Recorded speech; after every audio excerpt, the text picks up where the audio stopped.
Going down with the ship? Just taking one last look around. A lot of memories here. Did you know that Merv was sitting right there when I agreed to go to dinner with him that first time? It seems like such a long time ago. Remember that night you and I came in after calisthenics? The look on his face when he thought we were seeing each other. So many good times. When I got promoted to chief engineer, we were all sitting here. We even had non-syntholic drinks. I remember you had a hell of a hangover the next morning. That's the one part of that night that I remember. I'm still amazed you weren't late for your duty shift the next day. I almost was. Lucky I had Leslie to... It's okay. After what happened between you two, it's still hard to talk about. Even after all this time, I think that's how it's supposed to work. After what happened with Bradley and I... Doesn't seem like any members of this crew have had much luck with relationships. Present company accepted, of course.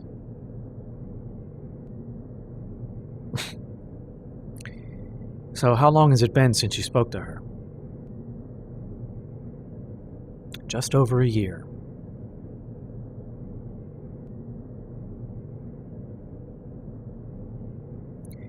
I kept hoping she'd come back to me, but not so much as a subspace hello.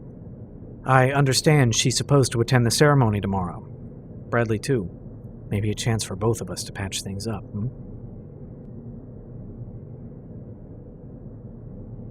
Are we interrupting?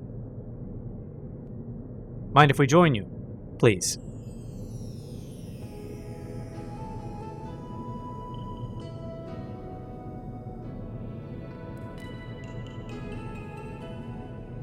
Captain, if you'll excuse me, I think I'll go and have one last look at engineering.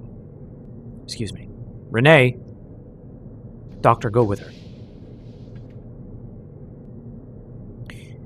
Leslie, how long is this thing between you and her going to go on? I shouldn't be here. What is with you two? On today of all days, can't you two just get along? You saw the way she looked at me. After what happened between us, I don't think she'll ever talk to me again. I happen to know that's not true.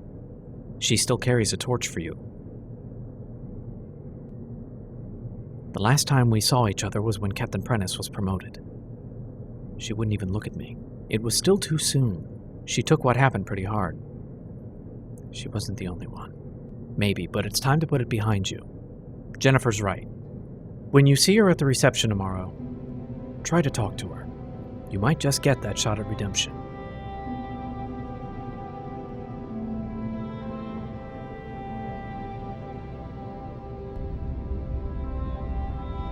Renee!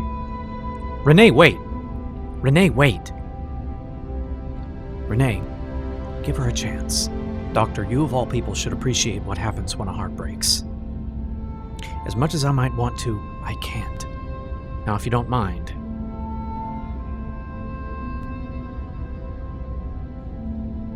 Sorry.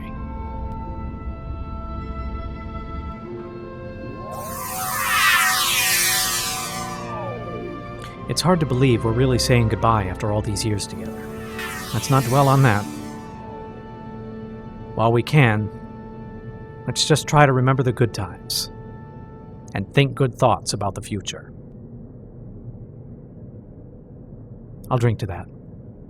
We all will. To absent friends.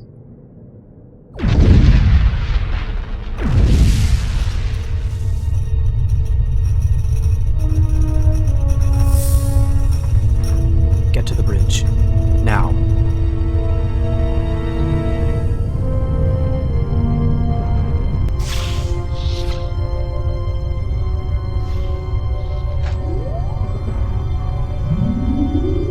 Report. The planet's beginning to break up.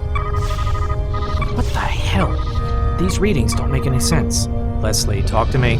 Tectonic stress readings are off the scale. The crust is starting to break up.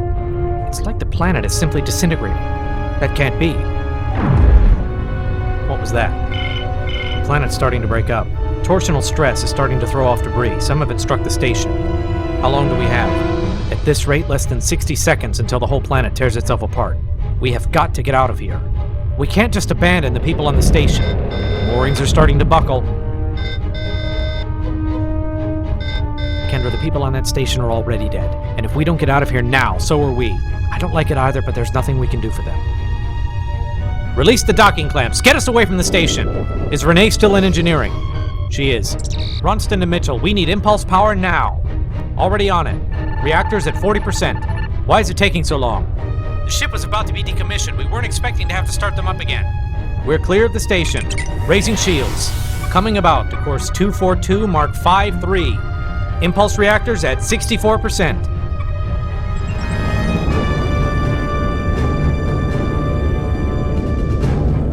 The planet's core is going critical. It'll go at any second. All ahead, emergency flank speed. Impulse reactors still at only 80%. Leslie, get us out of here! If we engage now, the reactors could blow 90%. Close enough. Punch it!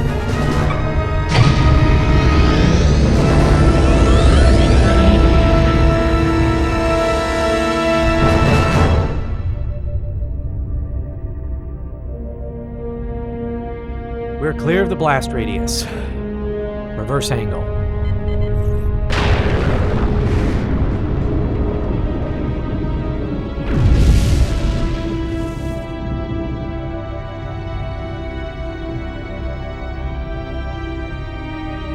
Survivors. Sensors indicate no life signs.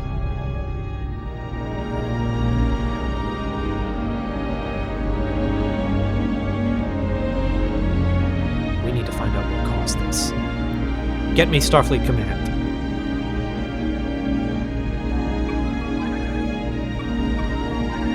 Captain, I can't raise Starfleet headquarters.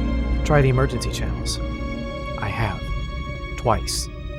There's no response on any channel. Set a course for Earth. Maximum warp.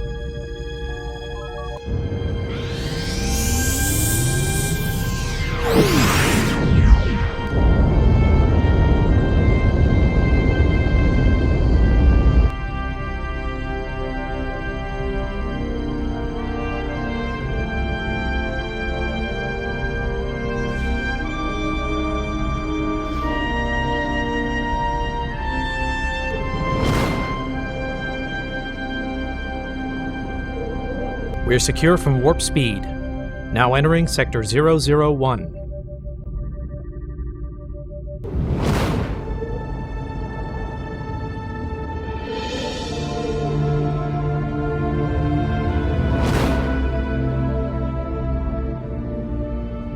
Scan for temporal anomalies. Radiation levels are off the scale. How long until we reach Earth? 2 minutes, 20 seconds. Any response to our hails? Negative, Captain. All Starfleet comm frequencies seem to be dead. That doesn't necessarily mean there's anything wrong. It could just be interference from the temporal radiation. If that were the case, we'd still be able to pick up the lunar nav beacons. 1 minute to visual contact.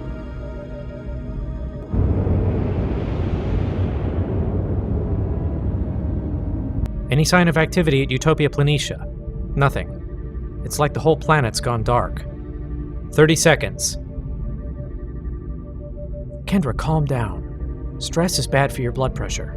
I'll calm down once I know Earth is safe. Visual range. On screen.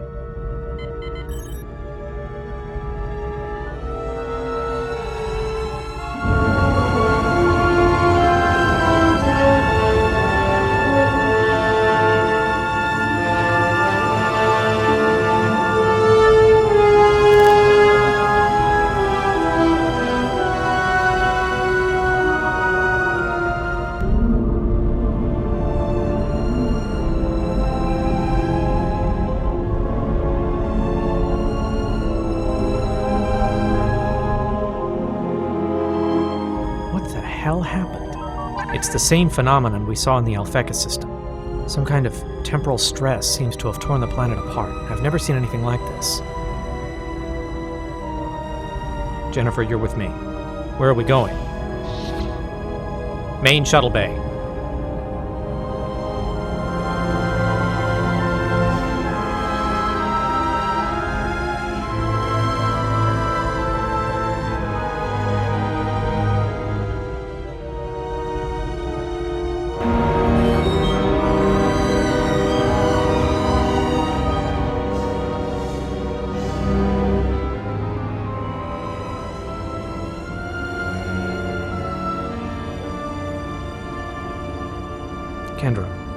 What are you hoping to find down there? I don't know. Maybe, somehow, there are survivors. Kendra, look at it. There's no way anyone survived this. Maybe, maybe not. But until I see it for myself, I can't just walk away. Altitude 100 kilometers. Speed 5,000 kph. Steady on that. The atmosphere contains high concentrations of sulfur dioxide, difluorine, and carbon monoxide. Average temperature is almost 600 degrees Kelvin. It looks like the entire crust has disintegrated. The surface is covered with magma from farther down. Clearing the lower cloud layer in 3, 2, 1.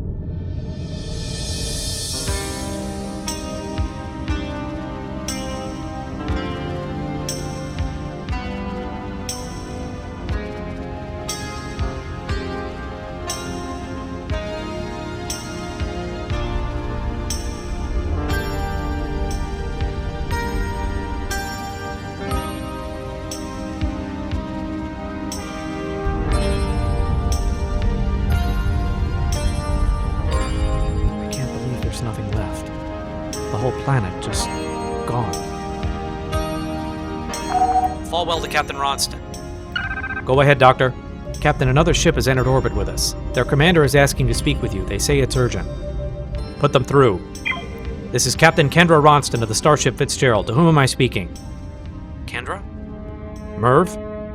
You two finished? Merv, what the hell is going on? I think we'd better discuss that in person.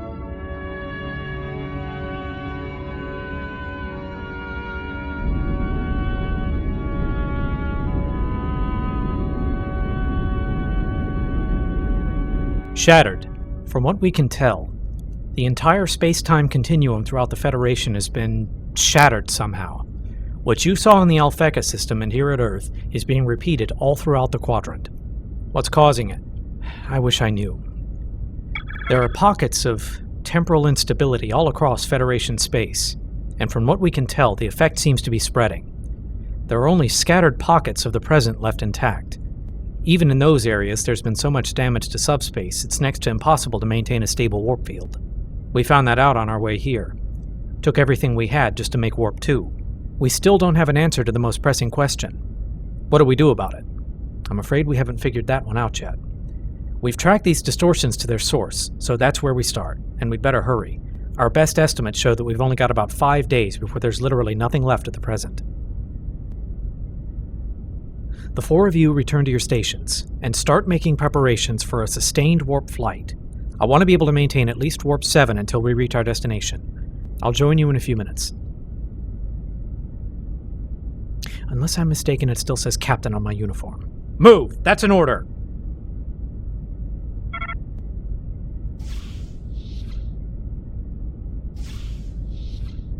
A bit harsh, wouldn't you say? You look just as beautiful as ever. That was a waste of a perfectly good, heartfelt sentiment. I'm sorry. What did you want to discuss? This mission is going to require that we employ every asset we have at our disposal. I need to be sure that we all have our priorities in order. Kendra. Captain Ronston. Right now, we're the only hope there is of stopping this disaster. Merv, I can appreciate that you want to mend fences, but now is not the time. For the time being, we need to focus on the task at hand. The situation being what it is, the regular chain of command can't help us. You and I hold the same rank, but no, you're right. You've been in command of the Fitzgerald for almost 6 years now. I'm an engineer, always have been. You should take charge. Tell me what you need. I need to know how widespread this effect is. The Fitzgerald will investigate the source, but if we're to have any hope of counteracting this effect, I need to know how far it's spread. Kendra, with all due respect, have you lost your mind? You've only got 5 crew members aboard, and the 2 of them that are trained scientists can barely stand to be in the same room with one another. Wouldn't it be better if my crew and I, you and your crew, can best contribute to our efforts by getting out there and assessing the situation and reporting back to me with your findings? Your ship has a full crew and faster warp engines, and as you so helpfully pointed out, you're an engineer, and I'll wager so is everyone else you have with you. You're better equipped and better trained, so the job falls to you. Fair enough. I'm glad you agree. Now all I need from you is to know where I have to go. Are you sure we should split up? I should come with you. Imagine my relief to have your support. The coordinates, now! As best we can tell, the source of this disaster is the Vander system. The Vander system? Never heard of it. No reason you should have. It's been uninhabited for almost 4 decades, ever since an accident on one of the planetoids almost wiped out the entire sector. It's been designated a Class 2 navigational hazard. Apparently someone didn't get the message. Alright, if that's where we need to go, then we can't waste any more time. Get started on that survey, and then meet me in the Vander system in 2 days. Hopefully we'll have some answers by then. Good luck, Captain. In my experience, there's no such thing as luck. But I appreciate the sentiment just the same.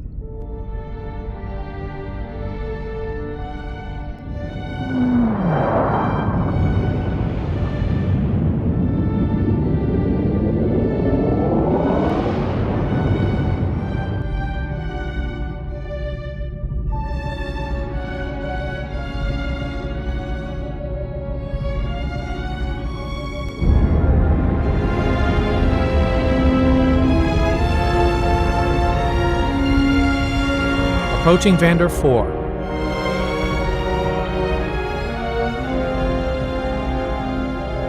The time distortions are much more intense here. Looks like Mr. Ronston was right. This is definitely where they're coming from. Life signs? Doesn't look like it, but there's a lot of interference. The local continuum is highly unstable. Can we transport down? The question isn't if we can. The question is whether we should. Explain.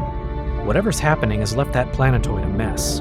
What atmosphere there was is completely gone, and what's left of the crust is highly unstable. That may be, but the source of these temporal distortions is somewhere down there. We want to solve this, that's where we need to be. See if you can localize the distortions and follow them to their source. Already on it. Looks like the source is near a mountain range a few kilometers off the central axis. Some kind of structure. Let's see it. My God. Most of the structure has been destroyed, but some of it's still intact. Sensors are reading extremely high levels of radiation, and some odd energy signatures I can't identify. Any sign of survivors? No, but with all the interference, that doesn't mean anything. There could be 100 people still alive and we'd never see them through the radiation. I'm going down there. With all due respect, I am aware of the risks, but there's no way I'm sitting on the sidelines for this one. And there's no way I'm letting you beam down there. Captain, Commander, regulations do allow the captain to lead an away team, as long as they're accompanied by appropriate armed escort, and chances are you'll need an engineer to retrieve whatever information may still be in the computers. And with all the radiation down there, it couldn't hurt to have a doctor along. All right, but Doctor, you're staying here in case we run into trouble. Renee, Jennifer, you're with me.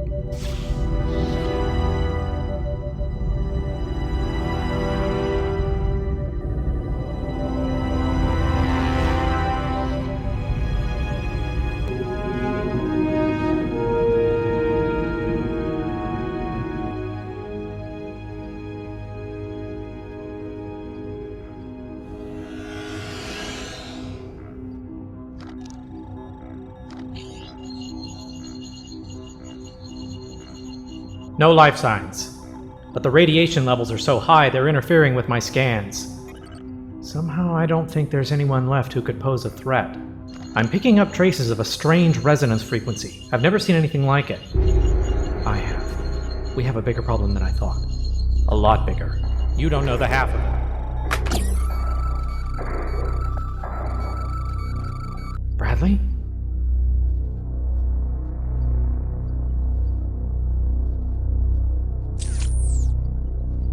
Bradley, what are you doing here?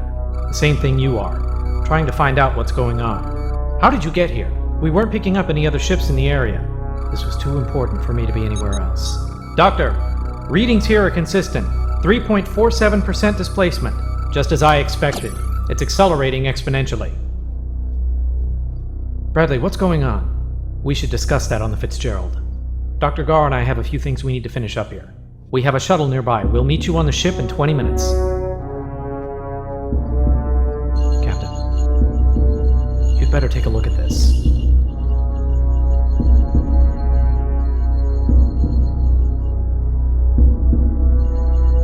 What have you got? Traces of human DNA. I found it on most of the surfaces here. It's badly degraded, but I think I've managed to identify it. You're not going to believe this, but it appears to belong to Dr. Gar. That's not unusual. He and Bradley have been here longer than we have. He's probably touched everything here. Maybe so, except that these traces are days old. From before this place was destroyed. And there's a lot more of them than you could explain by even a thorough examination. And that's not all. There's a second trace, also spread around the facility in the same manner, showing the same degradation. Commander, you look like you've seen a ghost. Out with it. I know it's impossible, but I've identified the second trace. Take a look. Are you sure about this? I ran the analysis 3 times just to be sure. There's no doubt about it. This facility was maintained by Dr. Gar, and based on this, it looks like he had help from Captain Gaius Rafe. Isn't he dead?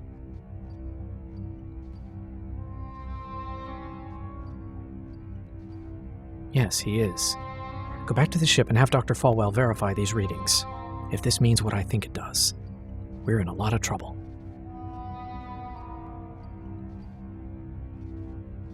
You can't be serious. Omega! Deadly serious. There are no molecules down there now, but our tricorder readings make it clear that there were not that long ago. If there's Omega down there, no molecules, just trace elements. That makes me feel so much better.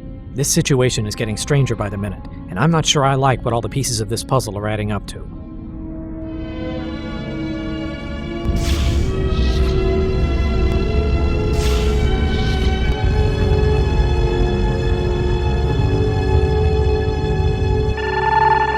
There's no doubt about it. This is definitely Gaius's DNA, and that first sample you gave me came from Dr. Gar. Will someone fill me in on what's going on? I only wish I could, Doctor. Unfortunately, at this point, I don't know any more than you do.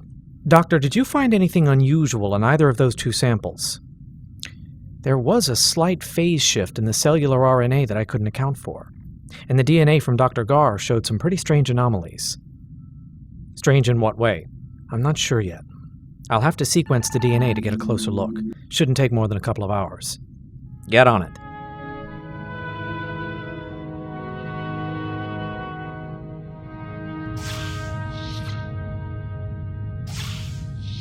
Kendra.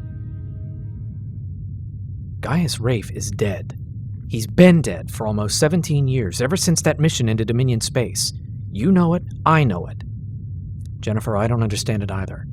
But remember what Bradley told us 10 years ago, about his experience in the other timeline. That's a disturbing thought. It is at that. Maybe if we... Call to Ronston. Go ahead. Captain, the Admiral's shuttle has just come aboard. He and Dr. Gar would like to speak with you immediately. Acknowledged. Ronston out.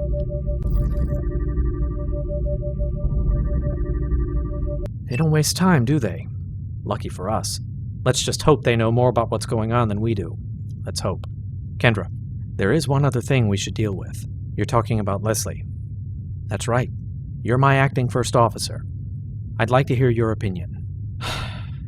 On the one hand, we're short-handed, and we need all the help we can get. But you and I both know that when she left Starfleet, she swore she'd never set foot on a starship again, especially this one. Elizabeth and I practically had to beg her to come with us for the decommissioning. What's your recommendation? She's been away from Starfleet for a long time. If this disaster hadn't sprung on us, she'd probably be back on Casperia Prime by now. To be blunt, I don't know what we can expect from her, and that makes me nervous. She hesitated at Alphecca, and as a result, we almost got killed. Couple that with what's going on between her and Renee. Are you suggesting I relieve her of duty? Like I said, we're short-handed. I'm just saying, she's not a Starfleet officer anymore. We can't take for granted that she's going to act like one. And given everything else that's going on, I'm just not sure what to think.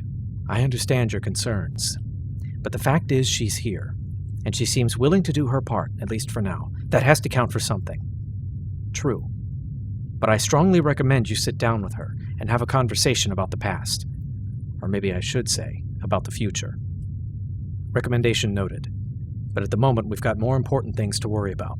Let's just try to focus on the immediate problem for the time being.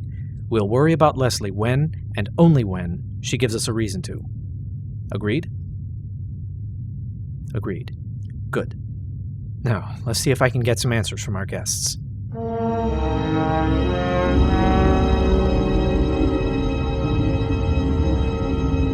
It was my counterpart that did this. The one from the other timeline. There's no question. Only he could have dreamed up something like this. It sounds unbelievable, but considering everything else that's happened today, I'm not sure I have a better explanation. Especially after what you told us about the other timeline. We never did find out what happened to him. We thought he'd been killed when his ship exploded, or pulled down into the black hole, but we thought he was dead twice before that, and turns out we were wrong. Twice. All right. Let's assume for a moment that I buy all this. Let's assume that I buy the notion that his evil counterpart from another timeline somehow made his way into this one and is wreaking havoc all over again. Let's also assume that somehow Captain Rafe is back from the dead and for reason or reasons unknown has teamed up with this other Gar, Dracus.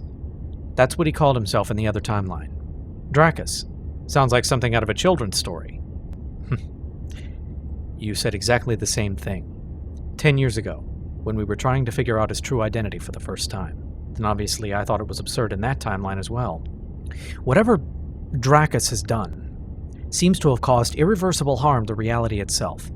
Even after everything you told us, I find it difficult to believe he'd do something like this intentionally. Actually, I'm not so sure it was deliberate. Doctor? The Admiral made it very clear that from the start, this other me, Dracus, was fixated on the notion of time travel. Once we started there, the rest all started falling pretty rapidly into place. Go on. It's simple. He went back in time. He what? Think about it. The fact that the Admiral here originates in another timeline, the odd readings we took after the Battle of Sector 585 10 years ago. Alright, that makes a certain amount of sense.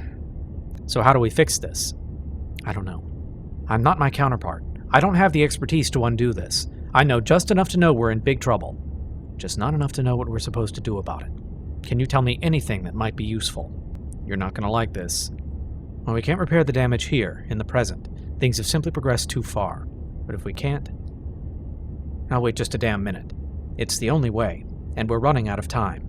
So you want me to take the Fitzgerald back in time to repair the damage his other self did.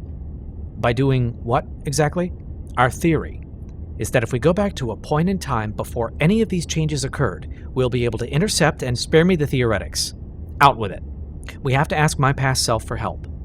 Or rather, his original self. The one that started all this. I don't have the expertise to fix the problem. Only one person can help us now. And this would be the same person that started all this, according to you, over nothing more than a broken heart. That's right. That's crazy. Captain, we don't have a choice. The only way we can stop this from worsening is by asking that other version of me for help. According to the Admiral, he knew everything there is to know about temporal theory. I know just enough to know we're in trouble. He would know how to help us. Hopefully. Putting aside the question of messing around with the timeline more than it already has been, assuming he has the expertise at all, what makes you so sure that other Gar would be willing to help us? The answer to that is simple. There's no alternative. We want to save the here and now. This is the only way. Even if I accept everything you two are telling me, that still leaves us with one small problem. If we're to have even a hope of pulling this off, we have to travel back in time. From what Admiral Prentice is saying, we have a pretty small margin of error. Too far back and we risk polluting the timeline, for whatever that's worth. Not far enough and we miss our window of opportunity. 8 days. I beg your pardon. We've only got one chance to get to him, and that chance is exactly 8 days long. If we can't get to him before he gets thrown back in time, this whole song and dance will be for nothing. So how are we supposed to pull off a time jump with that kind of precision? We'll have to do the same thing that Dracus did, and follow him back. In case you didn't notice, his method relied on one of the most unstable substances in the universe, and look what happened as a result. Fortunately, in this case, we know a few things he doesn't. It certainly is a big green rock. We don't have to duplicate Dracus's methods, just the result. As best we can tell, he used the energy release from an Omega detonation to propel himself back in time. Is that possible? Theoretically. Dr. Gar says it has something to do with forming a Kerr loop from superstring material, whatever the hell that means. In any case, the energy signature gives us a pretty good idea what we have to do. Which is what, exactly? We found some samples of boronite ore in the lower levels of the laboratory. My hunch is that Dracus didn't care about leaving them behind, because he didn't think anyone here would know what to do with them. But you do. In fact, I do. About a year ago, Starfleet discovered a supply of boronite on a planet in the Badlands. It was too dangerous to try to synthesize any molecules, but after some experimentation, we found a way to use the ore to create a controlled energy release. It would only be a fraction of an actual Omega detonation, but that's all it would have to be. The reason there's so much temporal damage now is because Dracus used a detonation that was a lot more powerful than it needed to be. And because there was a temporal displacement involved, the shockwaves disrupted time as well as space. I'm sure this is all very fascinating, but it doesn't tell me how we're going to use this rock to go back in time. We use it to overload the warp drive. If we channel the energy surge through the main deflector dish, it should be enough to send us back. If we modulate the energy release precisely enough, we should end up in the same time frame as Dracus. You just got done telling me how unstable this stuff is. Now you want to use it to deliberately overload the warp engines. Forgive the expression, but time is of the essence. I don't like this any more than you do, Kendra, and if there were time to come up with another plan, I'd leap at the opportunity. But this is the only way to make this happen in time to do any good. Doctor, do you agree with the Admiral? I don't like it any more than he does, but he's right. It won't be long before the entire space-time continuum comes apart at the seams. We get one shot at making this work, and this is it. Kendra, risk is part of the game if you want to sit in that chair.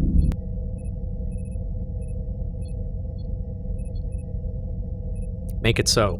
To generate a large enough subspace field, we'll need to reach at least warp 8.8, but there's been so much damage to subspace, we're likely to have a hard time finding a stretch of intact space long enough. Couldn't we just navigate around the edges of the distortions? We thought of that, but if we so much as skim one of those distortions at warp, we've had it. The only way we can make this work is if we find a long, unbroken stretch of space that's intact and free of distortions, and make our run there. Alright, I'll go to Astrometrics and start scanning. Renee, get busy with this ore sample. I want to be ready to initiate the overload within the hour. Doctor, you will assist. Make sure we can do this safely. I don't want our engines to explode when we power up. I'll take care of it, Captain. Jennifer, have a look at the structural integrity grid. I want to make sure this ship can still handle the stress of what we're about to do. Aye, Captain. Leslie, I need you to recalibrate the deflector relays to channel the energy surge into the warp field. You got it. You have your orders. Let's go to work.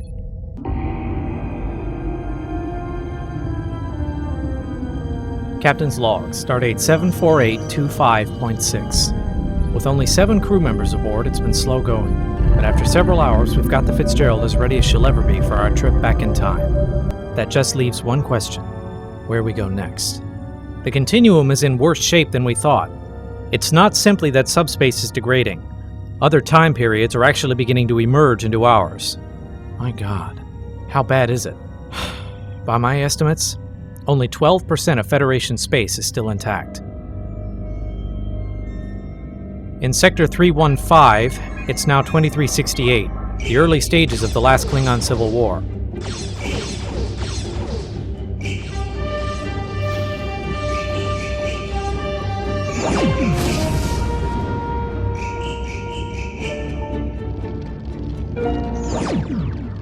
Sector 221 is now the late 23rd century, right around the time the original Enterprise relaunched.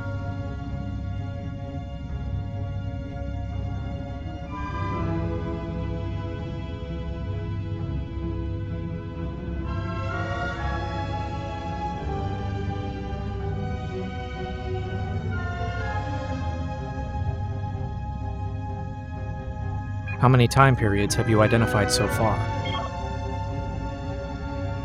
Over 150. Tell me you have some good news. We've calculated that we need about 5 light years of smooth seas to accelerate safely to warp 8.8. Now that's not going to be easy. We not only have to find a place with enough room to make the run here in the present, but whatever site we choose will also need to be safe in our destination time. We don't want to crash into another ship or a piece of interplanetary debris as soon as we arrive. No, we don't. So what are our options? I've scanned as much of the sky as we can see from here. There's nowhere left in Federation space with a large enough undamaged area to make the run. Then, that's it? I didn't say that, but it will be dangerous. That's Cardassian territory. I'm afraid so. The only region of space that will be suitable both in the past and the present is here, in Sector 113. That's well beyond our border with them. Maybe it is now, but not before 2381. Remember, in those days, the Setlik Accords were still in effect. Cardassia didn't demand we hand those systems over until a few years ago, when we finally accepted Bajor as a full member.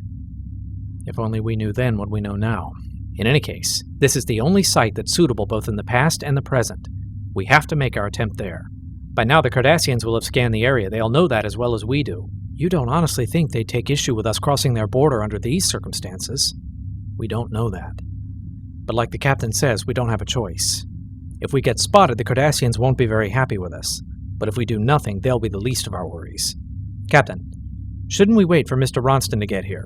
He's supposed to arrive in less than 12 hours. We can't afford to wait.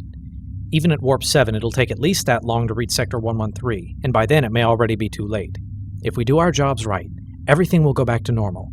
Merv and everyone else will be safe, and everyone who's been killed will be left unharmed. I'm counting on it. You said something, Doctor? It's nothing.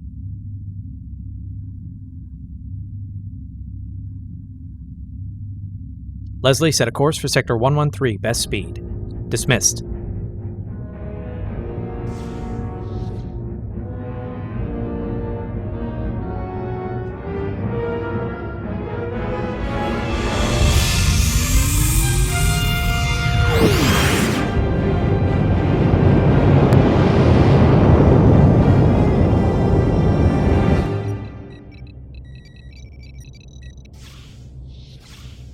You wanted to see me, Doctor.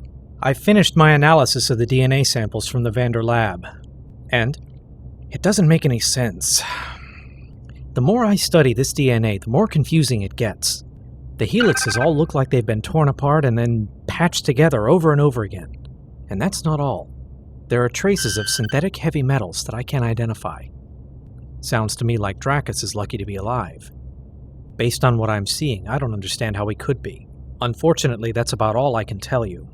I've never seen this kind of damage before. We're all doing the best we can given the circumstances, Doctor.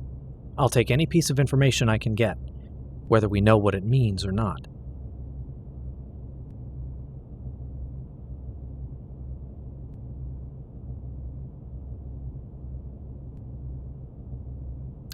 Doctor, for better or for worse, you're the closest thing we have to a counselor on board.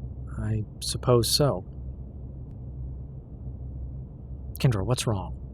The shock is starting to wear off, and the enormity of our situation is starting to sink in. I've seen you keep a level head through some pretty rough scrapes over the years. This time it's different. Aside from the fact that we're only 7 people, this isn't the same family-friendly atmosphere you're used to, is it? No, it isn't. The problems out there I can handle. It's the ones in here that scare me. How so? It doesn't feel like we're one crew anymore, and I'm developing concerns about our ability to function like one. You're talking about the tension between everyone, something we've never had before. Exactly. I'd appreciate any insights you might have. I understand how you feel, but I also understand how they feel. You can't blame Jennifer for wanting to feel like she's doing something. Anything. She's a captain who's not in command. That would frustrate anyone. I suppose it would. And as for Leslie and Renee, there are no easy answers. Circumstances forced them into a situation that neither of them was ready for, and they're having a hard time dealing with it. There must be something I can do. It's been my experience that patients facing a difficult recovery need something to focus on, something to keep them from losing hope. They need encouragement, and they need to hear it from you. Thank you, Doctor. And as for Renee and Leslie, remember that you're their captain. That means you can't always be their friend.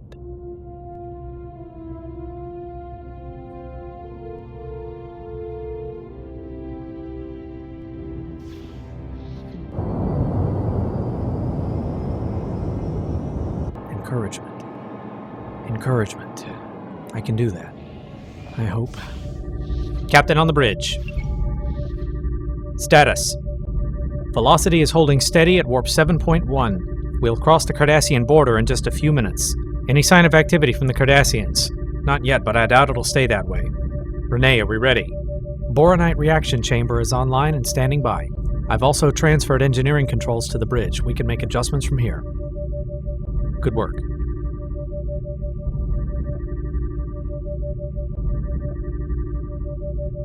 I'm not much one for giving speeches. Captain Rafe once told me that we can't always be ready for everything life throws at us. But as long as we stick together, nothing can stand in our way. Well, I think he'd be proud of us now, but not as proud as I am. I won't lie to you. Everything is going to get a lot harder from this point on. I know we have our problems. I know the situation is far from ideal. But I also know that we are the finest crew in the fleet. And if we do truly represent humanity's last, best hope for survival, then I can't think of anyone I'd rather have on the job. Now what do you say we roll up our sleeves and get to work? Yellow alert!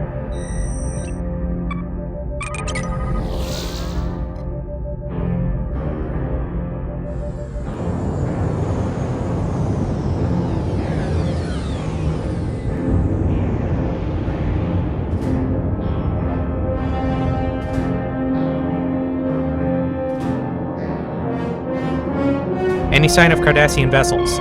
Sensors aren't picking up any warp signatures. Kendra, we have a problem. I didn't authorize any problems. We should have anticipated this. The curvature of space in this region has badly degraded since our last astrometric scan. It's not as stable as it was. Can we still make the run? I think so, but we're going to have to take the additional instability into account for it. I have eyes, Admiral. I can see for myself. I'll have to adjust the warp field geometry to compensate, but we can still do it. Captain, we've been detected. I'm picking up 3 Cardassian warships, Habitian class, on an intercept course. They'll be in weapons range in less than 2 minutes. Snap it up, Doctor. Energy flow matrix, adjust for subspace instability, increase power to field regulators. Doctor, 45 seconds. Deflector field emitters synchronize with antimatter regulator. Doctor, that's it. Let's do it. Leslie, you heard him. Punch it. Engaging warp engines.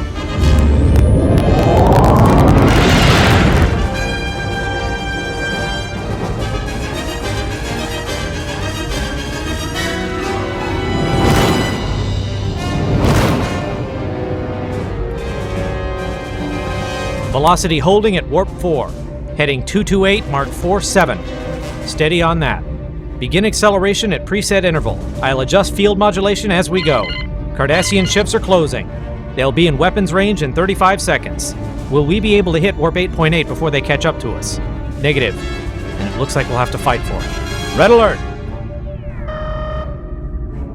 Kendra, even under the best of circumstances, we can't stand toe-to-toe with 3 of them. I know. Cardassians are hailing, audio only. On speakers. Federation Starship, this is Legate Fernac of the Cardassian 12th Order. You have violated our territory. Surrender or be destroyed. Like hell I will. Arm weapons. We're at warp 5.7. Estimate we'll reach warp 8.8 in 2 minutes 27 seconds. Cardassian ships are entering weapons range. They're locking on. Aft shields at 76%. Reverse angle.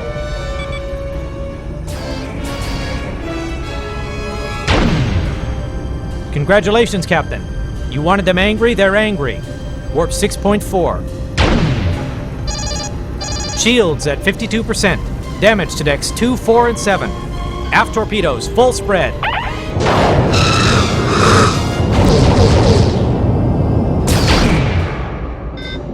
Shields at 22%. Direct hit to the lateral EPS relays. We're losing speed.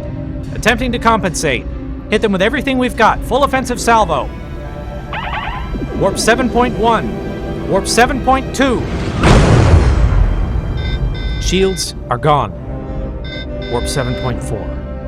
We're not gonna make it. Renee, Look!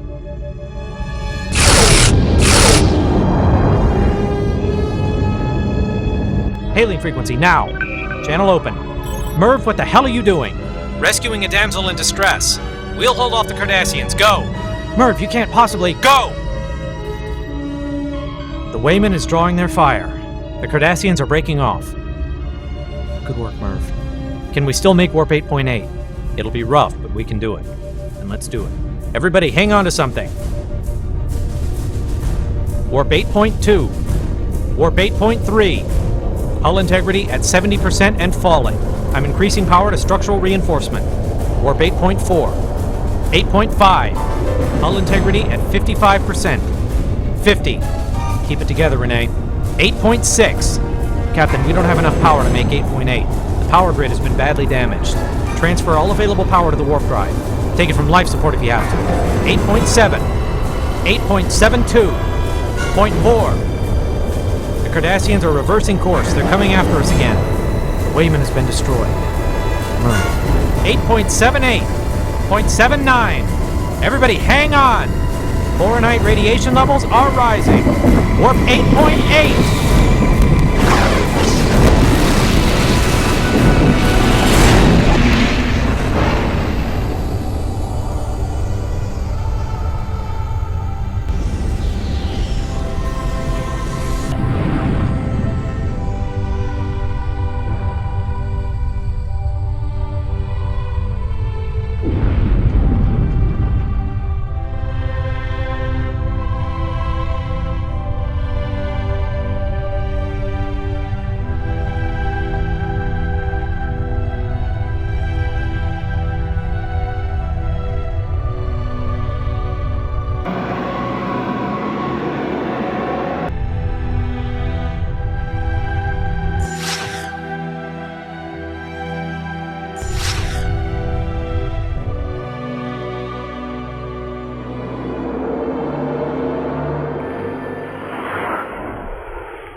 That's right, Dorothy.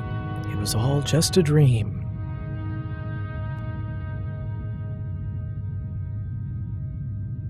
Doctor? Doc, she's coming too. Thank God. How do you feel? Like a supernova went off inside my head. You took a pretty bad fall on the bridge. 2 broken ribs, 4 ruptured vertebrae, and a nasty concussion. The inertial dampers failed when we transited back to normal space. Lucky our relative velocity was already below danger levels. Otherwise, we'd have all... I get the idea. Take it easy. I've repaired the neural damage, but you still need time to recover. I wish that were possible. But time is one thing we have in short supply. Just give me something for the pain, that's in order. Is there a problem? The entire main power grid is offline. It took several direct hits during our battle with the Cardassians, and that trip through time just made things worse. All we've got is emergency power, and that's only going to last another 48 hours. After that, we're dead in space. How much time until Renee can make repairs?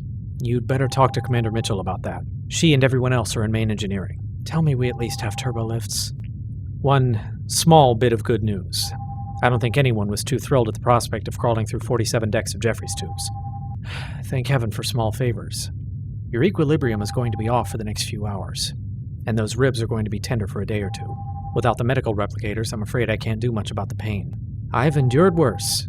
I know I'm wasting my time saying this, but you should take it easy for the next 24 hours. Your concerns are noted, Doctor. Doctor, you're with me. We'll be in main engineering.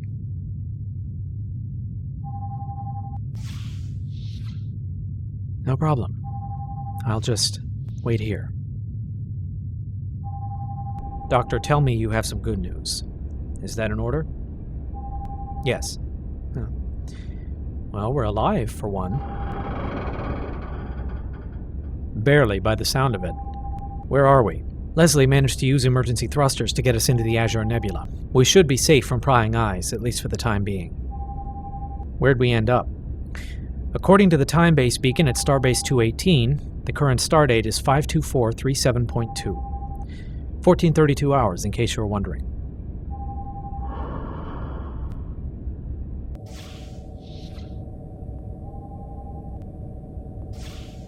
Deck 36.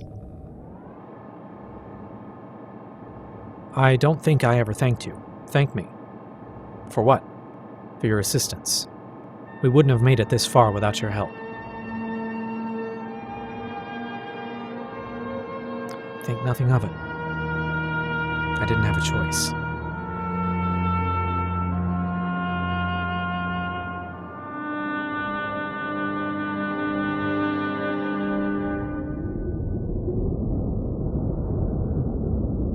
There must be something we're overlooking. Let's go through it again. We can stare at these figures until doomsday, but it's not going to change anything. Try thinking positive for a change. And how are we supposed to do that? By keeping a cool head. Captain on deck. Bradley, that's really not necessary. It's good to see you up and about, more or less. I'll be fine. What's our status? To put it simply, we're in trouble. Just about every primary system on this ship has taken damage, including the main computer. We've got 3 hull breaches and more microfractures than I can count. Life support? Well, emergency life support is holding for now, but I can't guarantee it'll stay that way. And once our emergency power reserves run out, it won't make a difference either way. Repair time. That's the other half of our problem. We can patch the breaches in the hull, but the power grid in the other systems are another matter. We need replacement parts to make repairs, and we don't have them. Don't tell me. Let me guess. That's because this ship was about to be decommissioned. I'm afraid so. And without the ODN network, we don't have replicators to make new parts. That's about the long and short of it. Great. So what do we do about it? First things first. I'm not comfortable with 48 hours as our window of opportunity. Is there any way to improve on that? The nebular gases might contain compounds we could use to run the fusion generators a little longer. If I recall correctly, the Azure Nebula contains high concentrations of ceruleum. If we use the Bussard collectors to gather ceruleum, it could buy us a little extra time. How much time? Maybe another 24 hours, at the most. I'll take it. Now, regarding our larger problem, much as I hate to sound like a Vulcan, logically, when you eliminate the impossible, whatever remains, however improbable, must be the solution. Meaning, if we don't have the parts we need, and we can't manufacture them ourselves, then the only option is to get them from someplace else. Well, we can't exactly put into a starbase for repairs. If we show up with only 7 people aboard, I think someone might get suspicious. Not to mention there's another USS F. Scott Fitzgerald out there. What? Oh no. Me and my big mouth.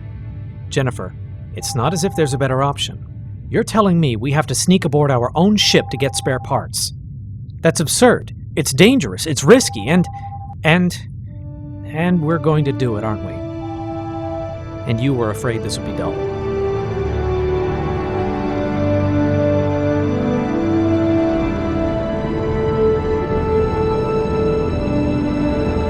This is going to be a challenge, but it's also an opportunity, one we can't pass up.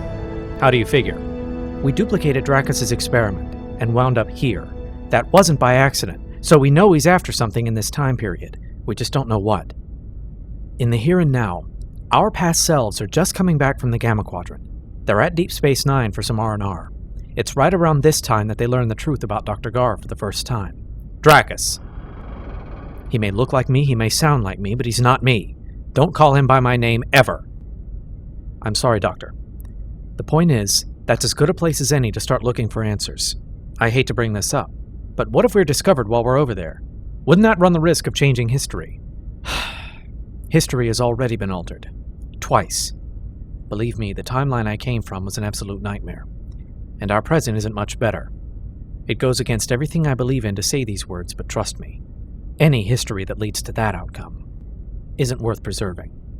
So, if we're not concerned with preserving the timeline, why not just ask our past selves for help? Oh, don't go there. Now, there's no guarantee they'd help us, or even believe us for that matter. And asking them for help would raise too many uncomfortable questions. We're taking a calculated risk as it is. We can't predict how any changes we make in the here and now might affect things in our present. I think the safest course would be to minimize our interaction with this time period, get what we need, and then get out again without being discovered. As I said, it's going to be a challenge, but it's also a valuable opportunity. I'm convinced that whatever Dracus is after in this time frame has something to do with us, or at least our past selves. This is a perfect opportunity to kill 2 birds with 1 stone. We can't afford to pass it up. I still don't like it. But if both of you think we should do this, let's do it. All right. Leaving only the question of who goes on our little raid. Any last-minute orders? Stay alive. We shouldn't be gone for more than 16 hours if all goes as planned. We'll be here when you get back. I'm counting on it. You shouldn't have any problems while we're gone, but if something does go wrong, Dr. Gar will be here. How'd he take the news that you weren't taking him? I left that particular honor to Jennifer. I have no doubt he won't be pleased. I just wish that...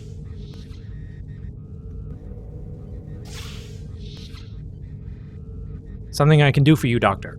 In your ready room. Offhand, I'd say something's troubling him. I wonder what it could be. I've been dealing with this for a lot longer than you have. He may have changed, but I'd like to think I've mastered the art of being intimidating since I made captain. Go on, I can handle this.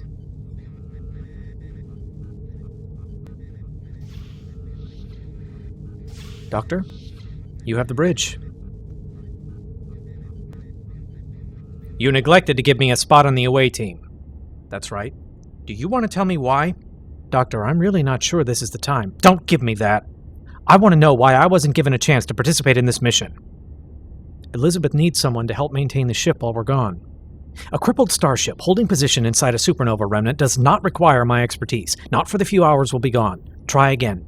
All right, you want the truth? Fine. The simple truth is you've been acting strangely this whole time, and that worries me. Prentice put you up to this, didn't he? What's he got to do with this? Never mind. What's this really about? We're taking an enormous risk. To stop Dracus and prevent a disaster in the future. Bradley, Jennifer, even Leslie. There's no question in my mind where their loyalties lie. But you, from my perspective, you're something of a wild card. You don't honestly think I'd do anything to jeopardize our chances of success. Doctor, to be honest, I don't know what to think. How do I know you won't do the same thing as your other self did? Walk away from everyone who's counting on you to go chase down some personal vendetta. Simple.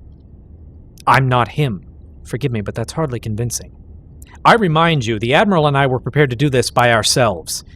The only reason we agreed to let you join us was because we could use the help. But I don't have time to argue with you. If you're determined to stand in my way, I'll do this without you. Doctor, try me! Besides, if it really is my evil doppelganger out there, who better to help find him than me? I know how he thinks. I may see something that no one else would even consider. You need every edge you can get, and I'm a fairly substantial one. Except that if it is your evil doppelganger, as you so eloquently put it, he'll know that as well as we do. Except that if we know he knows that... Captain, at some point you have to take a step back and take a chance. And you think this is one of those times. I do. In fact, I think this is the one time when it matters the most. For the record, I don't like this.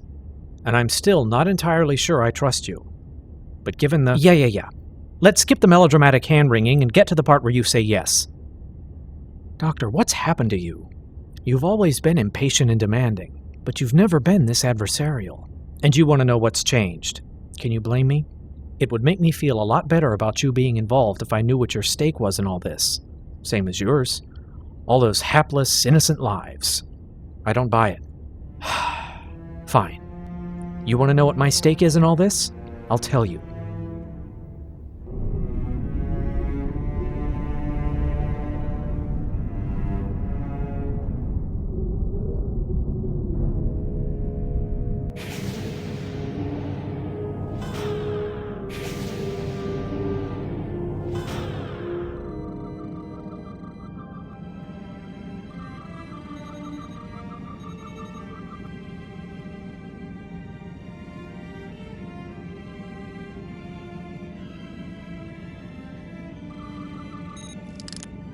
Commander, it's Ensign, actually.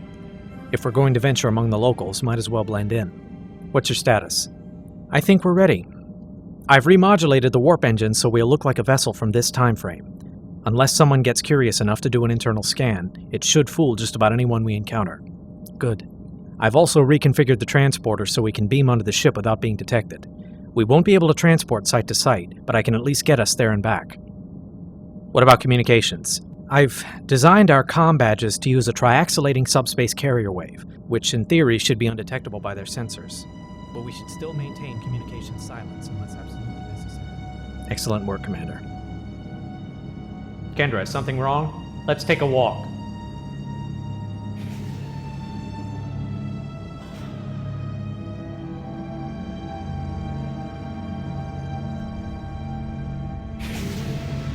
Kendra, what is going on? Why the hell didn't you tell me? What are you talking about? Gar, why the hell didn't you tell me why he's here? He's here for the same reason we all are. Bradley, I know the truth. Why didn't you tell me he lost his wife when the continuum shattered? Because I was afraid you'd react exactly like this. Bradley, do you have any idea? Of course I do! You heard what his alternate self did, how far he was willing to go to get what he wanted. I witnessed it, Kendra. I saw it all. I know what he's capable of. Trust me, we do not want him going rogue on this one. But that's exactly what's going to happen if we don't give him a chance to help us. Are you ordering me to bring him along? No. But I'm encouraging you to reconsider. Bradley, I can't take that risk. There's no telling what he might do. He'll do whatever it takes to make sure she survives. Think about what you might do if something happened to me. Or to Merv.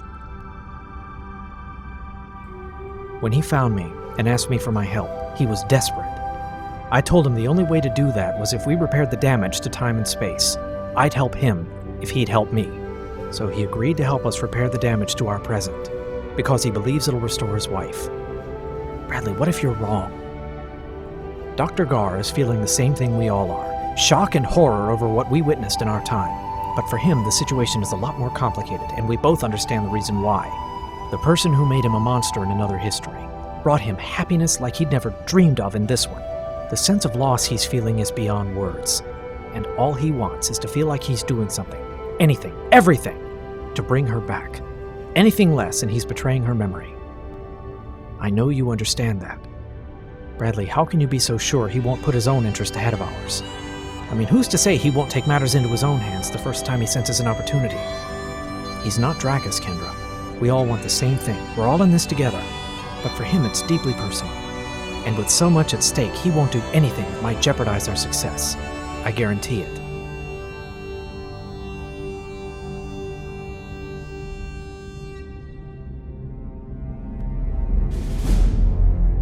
Pre-flight check is complete.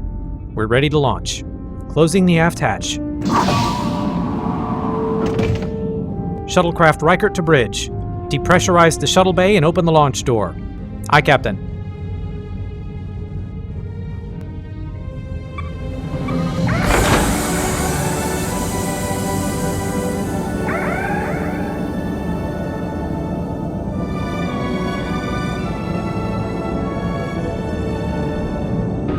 Decompression cycle is complete.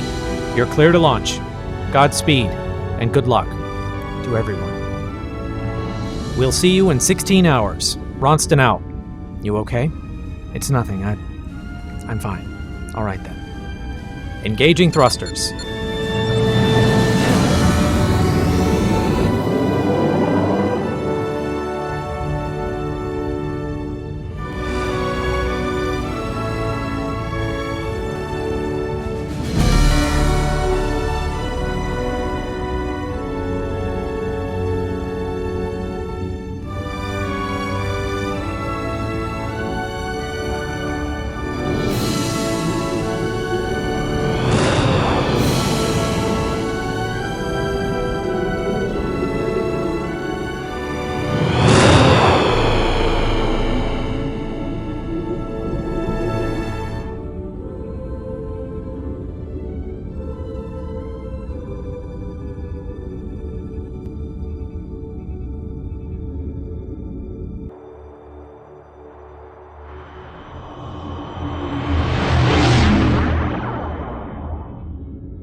Estimating Deep Space 9, 2.4 hours, present speed. Steady on that.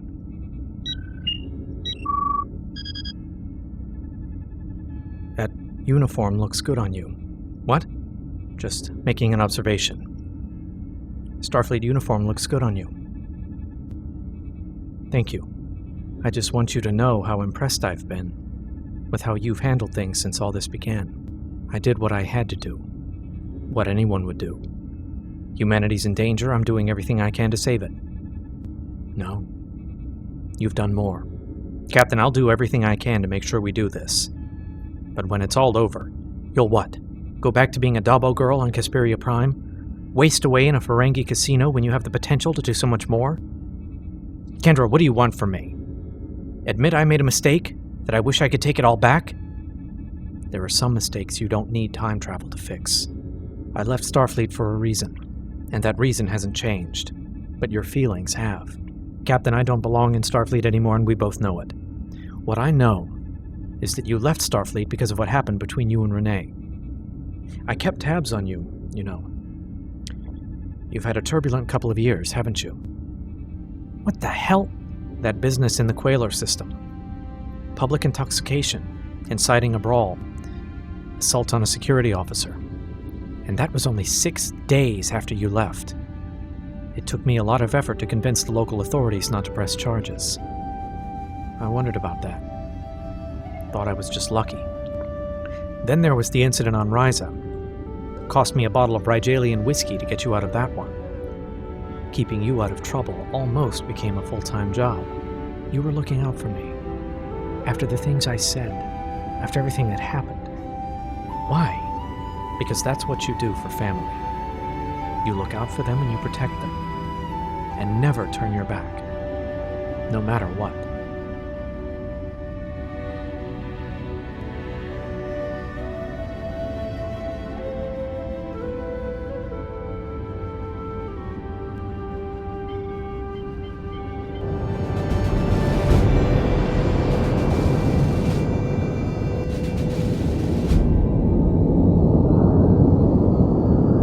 So how exactly are we supposed to pull off this little heist of yours? Calm down, Doctor. Compared to us, your part of this mission is fairly simple. Indulge me.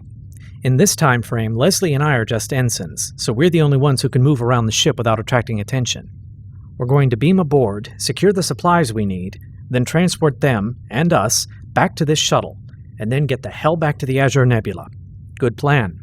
So why are Prentice and Ronston along? Well, like I said, we're just ensigns. But Kendra and I are not. She's chief of security, and I'm the ship's XO.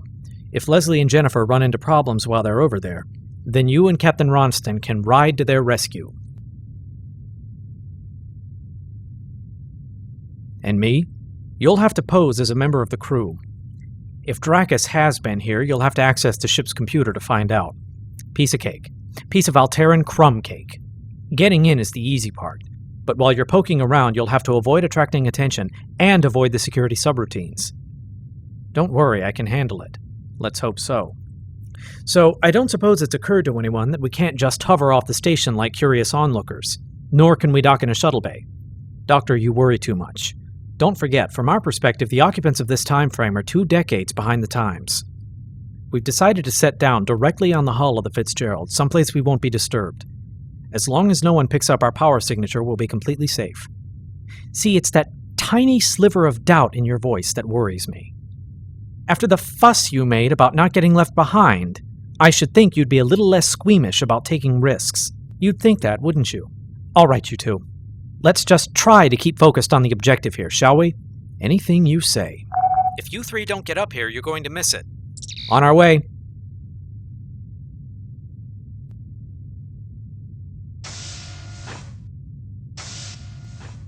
What is it? We've gone back in time. To the past. And we wound up in the original history. So why isn't this the past of our timeline? I hate temporal mechanics.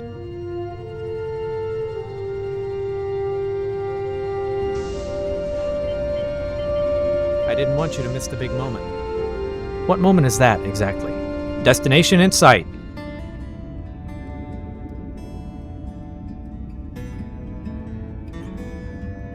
I never thought I'd be happy to see that Cardassian monstrosity again.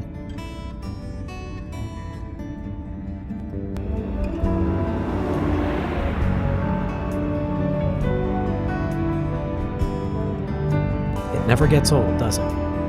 No. No, it doesn't.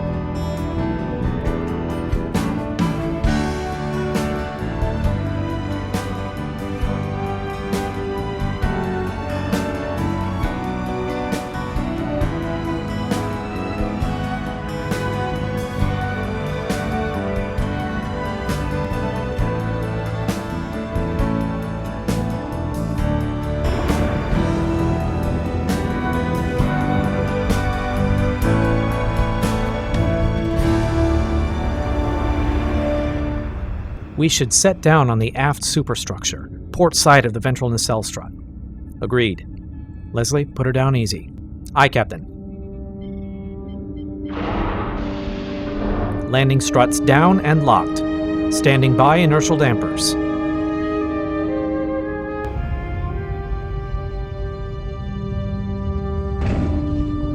Disengaging engines.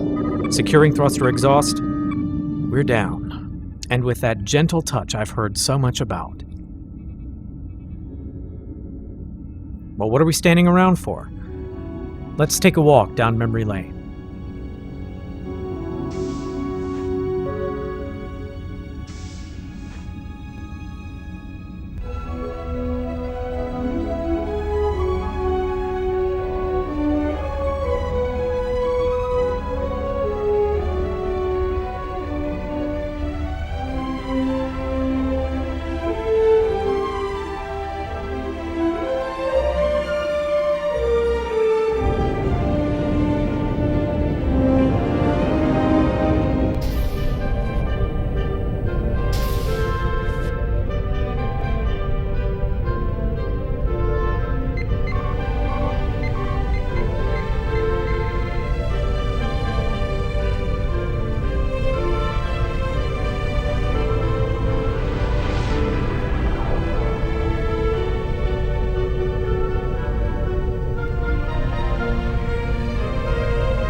Status. Well, let's see. We're docked at DS9, all systems are in standby mode, and we have a ship full of people climbing the walls to get a change of scenery. Lieutenant Erickson, you are an unending source of astonishment. I'll take that as a compliment. Naturally. I remind you, Lieutenant, your duty shift doesn't end for another 47 minutes. I should know. I have the duty roster right here, and here I thought you were so eager to visit Quarks. Something about wanting to see a certain Dubbo girl again? How do you know about that? You'd be amazed at the things you can learn when you're a security chief.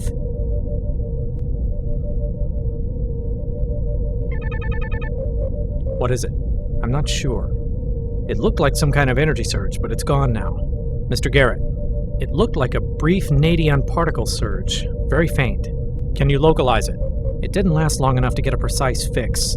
Looks like it was somewhere below Deck 5, port side of the saucer section. We'll keep an eye out in case it happens again. Will do. Never a dull moment.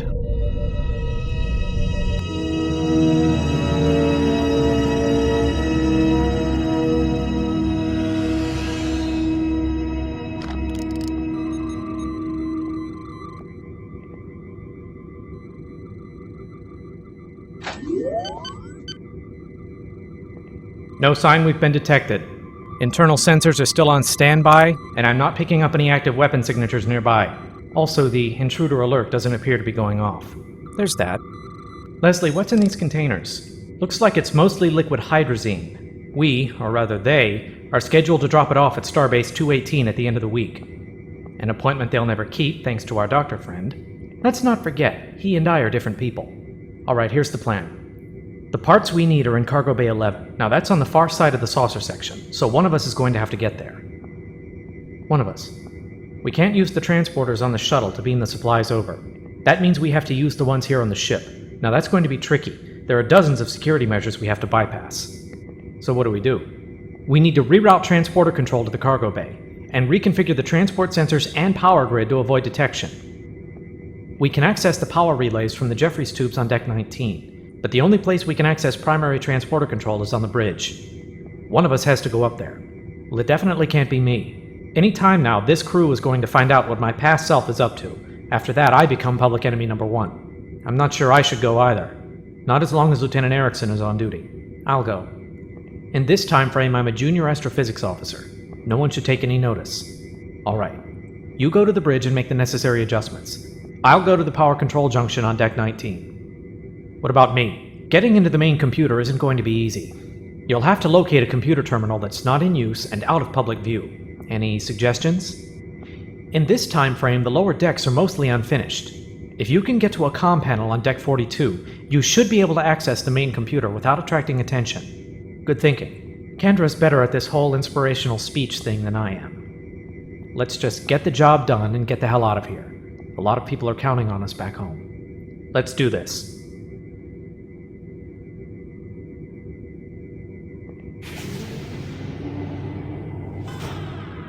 Good luck. You too.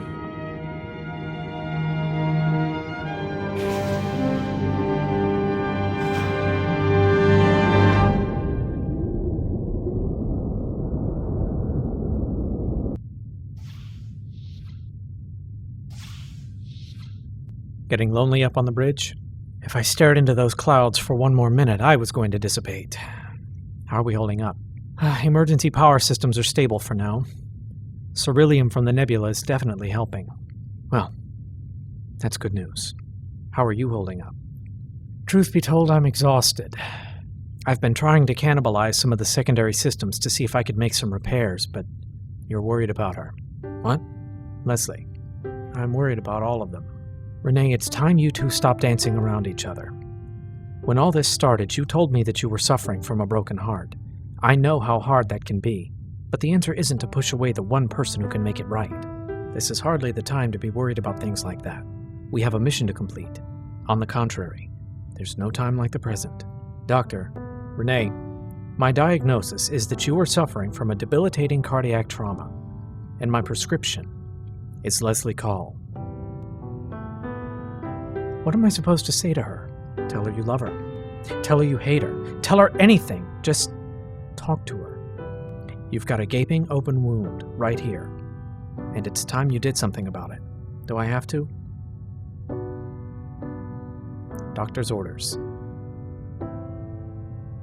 Yes, sir. Good. In the meantime, by my estimates, neither of us has gotten any sleep since Alphecca, and that was almost 37 hours ago. Relatively speaking, maybe so. But until the others get back, we should make use of the time we have. I want you to get some rest. But you've been awake just as long as I have. I know. My quarters are on the far side of the saucer section. Would you mind if I, Not at all. I've got 5 beds. Take your pick.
Sir, take a look at this.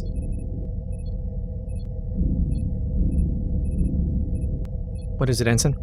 I've been picking up an intermittent spike in one of the transfer junctions. How large a spike? 2.7% plus or minus. It's well within safety limits. I doubt it's anything to worry about. Keep an eye on it and let me know if it gets any worse. Aye, sir.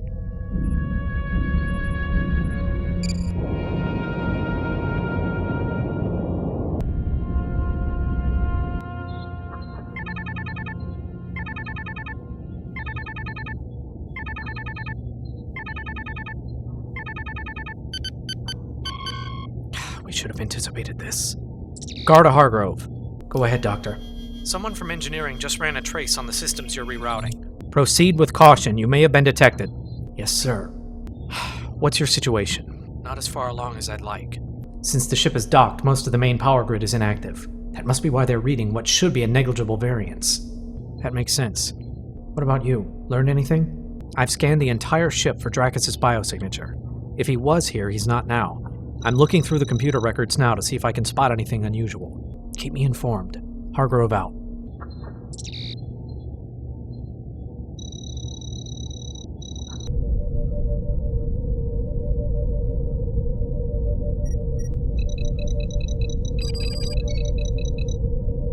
Damn it. Is there a problem, Ensign? No, ma'am. Ensign Call, isn't it? Yes, ma'am. Well, Ensign, I suggest you try not to get this worked up over things in the future. Starfleet isn't always about saving the universe. Sometimes we just explore it. Save your enthusiasm for when it's really needed. Yes, ma'am. I apologize for my outburst. Maybe I should finish this in stellar cartography. Dismissed.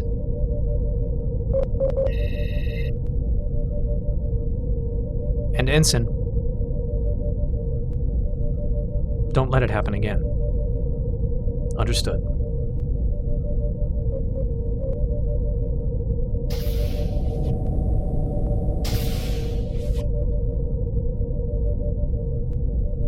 I suppose now you're going to tell me I should have gone easier on her.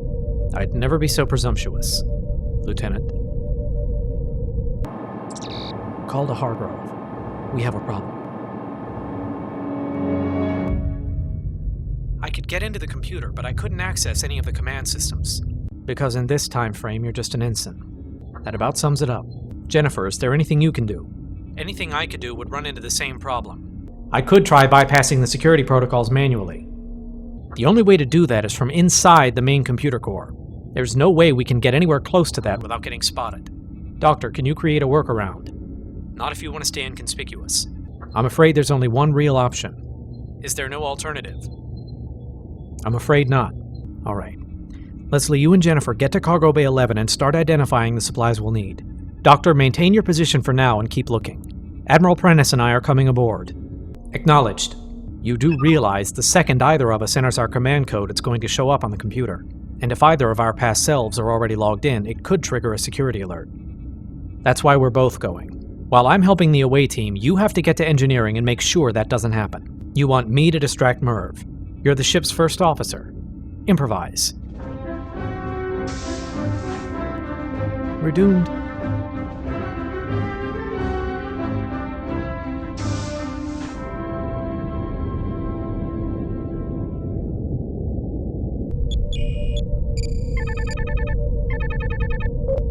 What is it now? Another Nadian particle surge, this time from somewhere in the drive section. Mr. Garrett, do these Nadian emissions pose a danger to the crew? No, sir. Max, any idea what's causing this?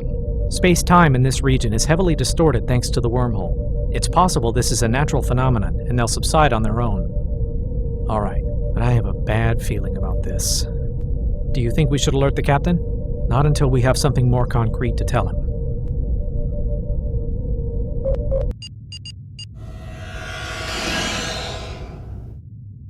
Doctor. Captain? Admiral? Any progress? I think so. I've checked all the internal sensor logs from the last month, and there's no sign that Dracus ever boarded this ship. Then we're back to square one. All that means is he found a way to disguise his biosignature, and given how much of his physiology is composed of Borg technology, that can't have been easy. Stay focused, Doctor. Have you found anything? Possibly. The computer log shows the access safeguards to the main core were overridden about 20 hours ago. That was right around the time we arrived in this time frame. Hell of a coincidence, wouldn't you say? My thoughts exactly. But I thought it was impossible to break into the main computer without... I don't understand it any more than you do. I just know that it happened. Doctor, is there any way to figure out what was accessed? Not from here. The only way I can determine that is to access the command buffer at the computer station that was used. Have you been able to trace it? Deck 11, Section 29, Panel AA23. I'm headed there now. Be careful, Doctor.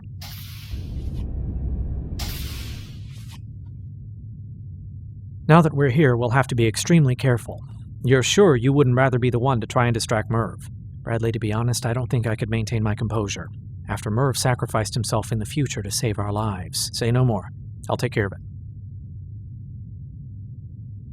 You do realize you just used the past tense to refer to something in the future. I gave up trying to keep my tenses straight as soon as we got here. So does that mean you're looking forward to going back to the future? Don't start. Sorry. So were you going to work from here? I'd like to, but I can't. This part of the ship is supposed to be shut down. If they detect too much computer activity down here, we're as good as caught. You really think that's a possibility? I happen to know the chief of security on this ship is quite thorough. If she even suspects something is up, she's going to turn the Fitzgerald upside down and inside out until she figures out what it is. All right, I see your point. So where then? There's only one place I can think of. My quarters.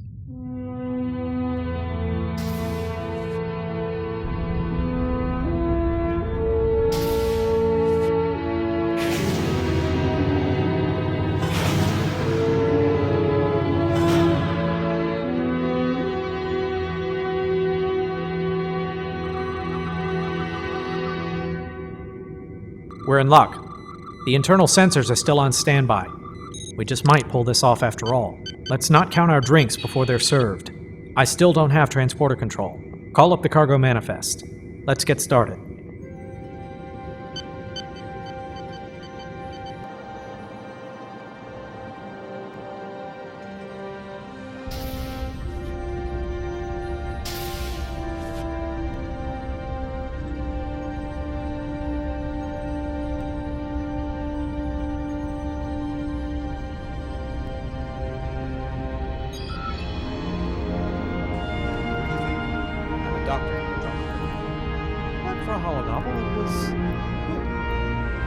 Modern-day interpretation of one of the most classic works of literature of all time. And all you can say is that it was good. It was very good? What can I say, guys? I'm not used to playing the assistant. I'm much more practiced at playing doctor. Alright, fine. Next time you can play the genius scientist. I'll be content to play the disfigured sidekick. That's as it should be.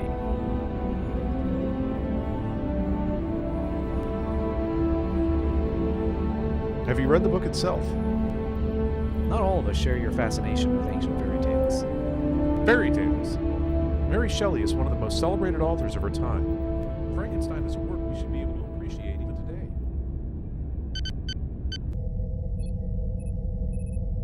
Commander, what brings you to my humble engine room? Just taking a stroll. It struck me that I don't get down here as often as I should. Yes, sir. So, mind if I have a look around?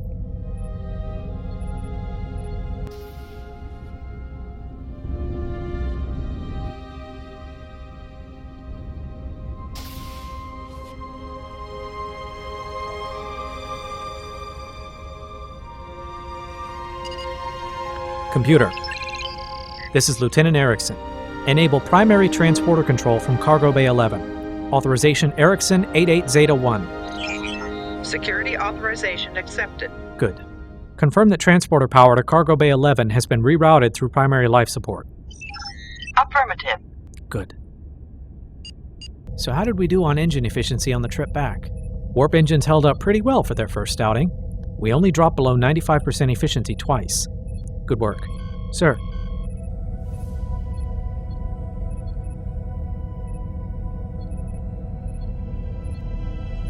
What is it? Computer reads some unusual activity on Deck 7. Can you trace it? Not sure, sir. I'll try. It came from somewhere between sections 15 and 47.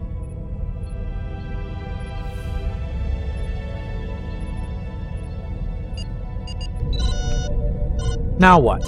This doesn't make sense. The computer just picked up a duplicate command authorization in use. Whose? Yours. How is that possible? I don't know. The only way this could happen is if you were using your access codes in two places at the same time. Where's the second signature coming from? Main engineering. Workstation 3-1. Get down there. Find out what's going on. Aye, sir. Lieutenant, what can I do for you? Now's not the time. We picked up some odd readings on the bridge. I was hoping you might be able to shed some light on what's happening. What kind of odd readings? This is going to sound crazy, but the computer reported an anomalous use of a senior officer's command codes down here. Anomalous? Whose? Commander Prentice. No, there must be some mistake. The commander is... Well, he was right there. Engineering to bridge. Commander, we have uninvited guests aboard. Acknowledged. Intruder alert!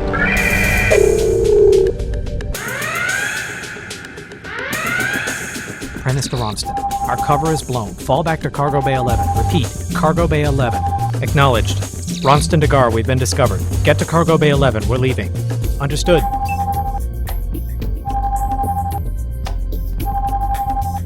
Erickson to bridge. I've lost our intruder.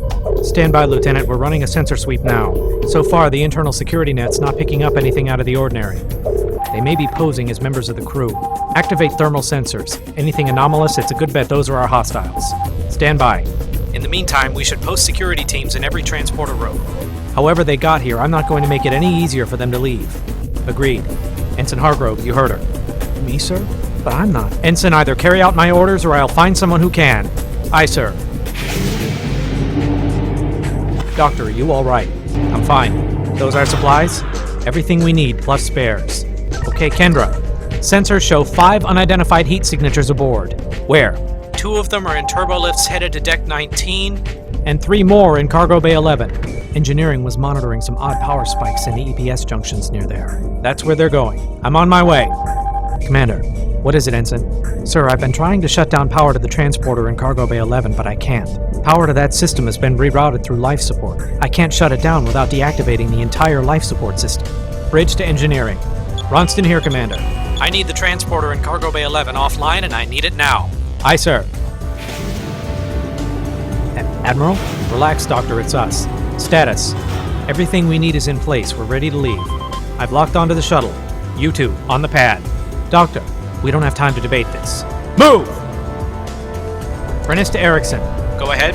The hostiles are in Cargo Bay 11. They're powering up the transporter, and we can't stop them. Understood. I have Weller and Sires with me. We're almost to the cargo bay. Prentice to Ronston. Status. Still no luck with the transporter. Hurry. Ready and energizing.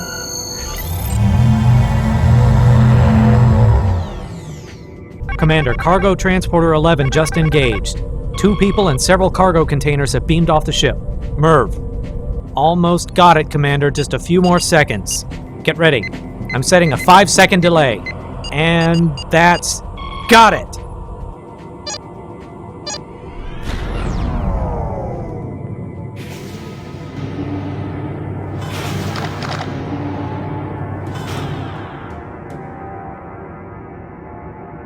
You 3 have a lot of explaining to do. Take them to the brig. Where are they? There must be some kind of problem or they'd be here. Beam them back. I can't. They've erected force fields around the entire section. I'm starting the engines. We can't just leave them here. Leslie, right now the important thing is to get the Fitzgerald back up and running. Once that's done, we can come back for the others. Right now, there's nothing we can do for them.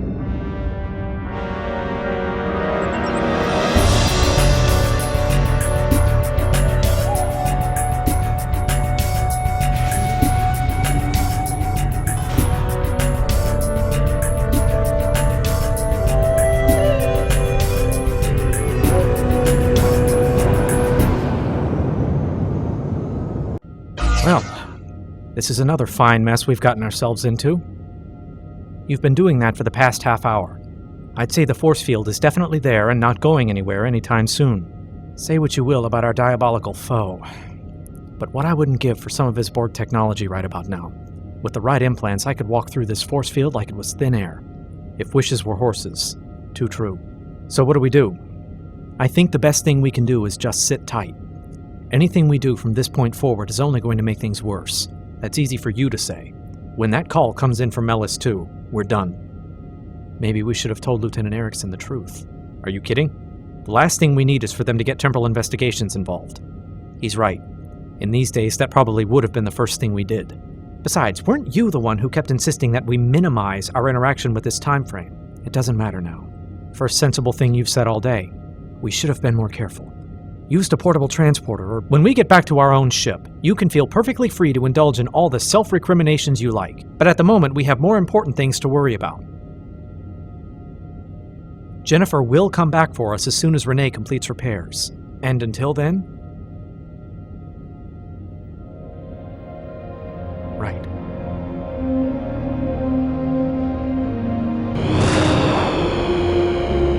What happened? Where are the others? We had to leave them behind. We were discovered, and there wasn't time to beam them back. We had no choice. How could you have... I've already heard that speech from the one with the blue hair.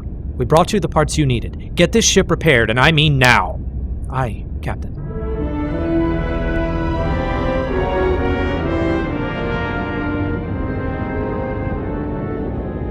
You were down there for over an hour, and you didn't get anything from them? They wouldn't even admit their names. This is damn peculiar. The only thing they did say is that they wanted to speak with you.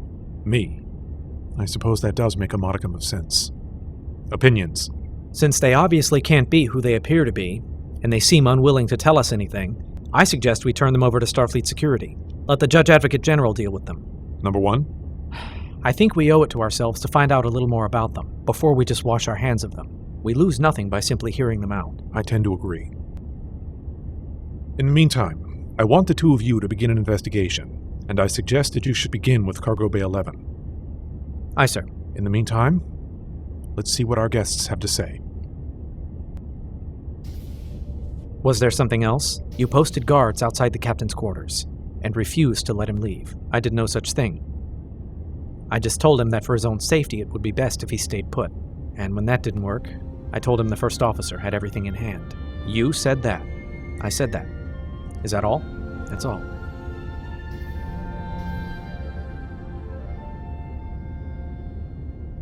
How long are they going to just leave us down here? This is intolerable.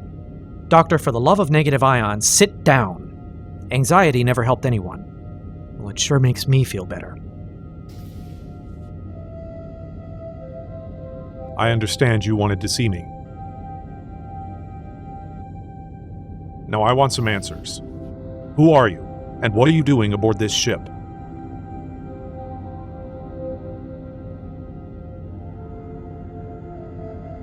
I realize how strange this must be, but I assure you, we're exactly who we appear to be.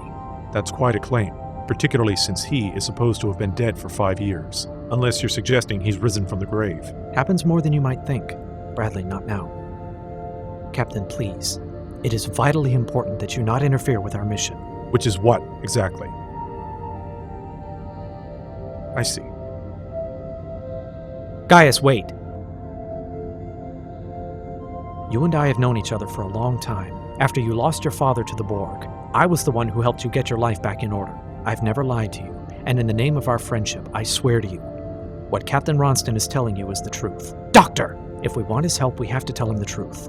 I thought you said that was a bad idea, and until this moment I felt certain that it was. But seeing him alive again...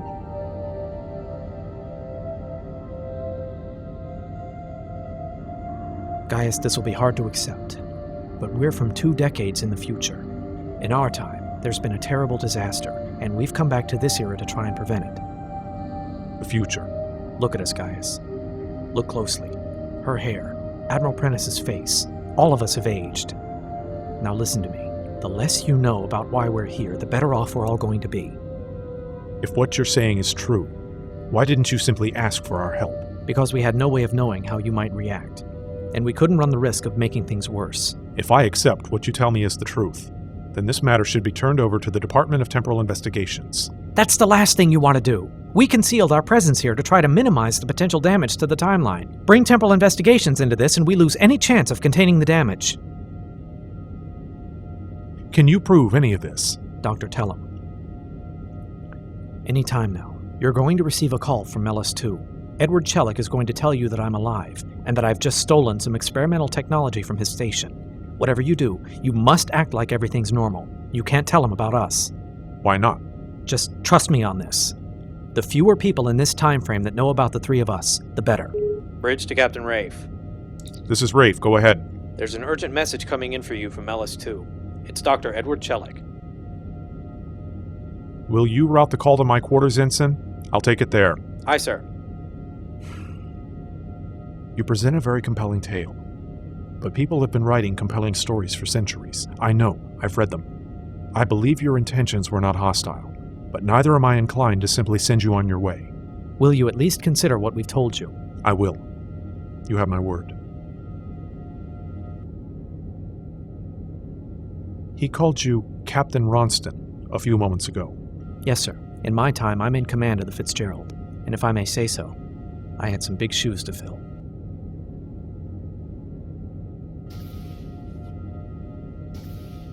Are you sure that was wise? I got through to him. I know I did. How will we know? I'm afraid that now, only time will tell. If you'll pardon the expression. We're doomed. Edward. Catch you at a bad time, Captain. Not at all, Doctor.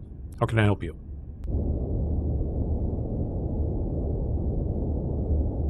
I've examined the DNA traces Lieutenant Erickson recovered from the cargo bay.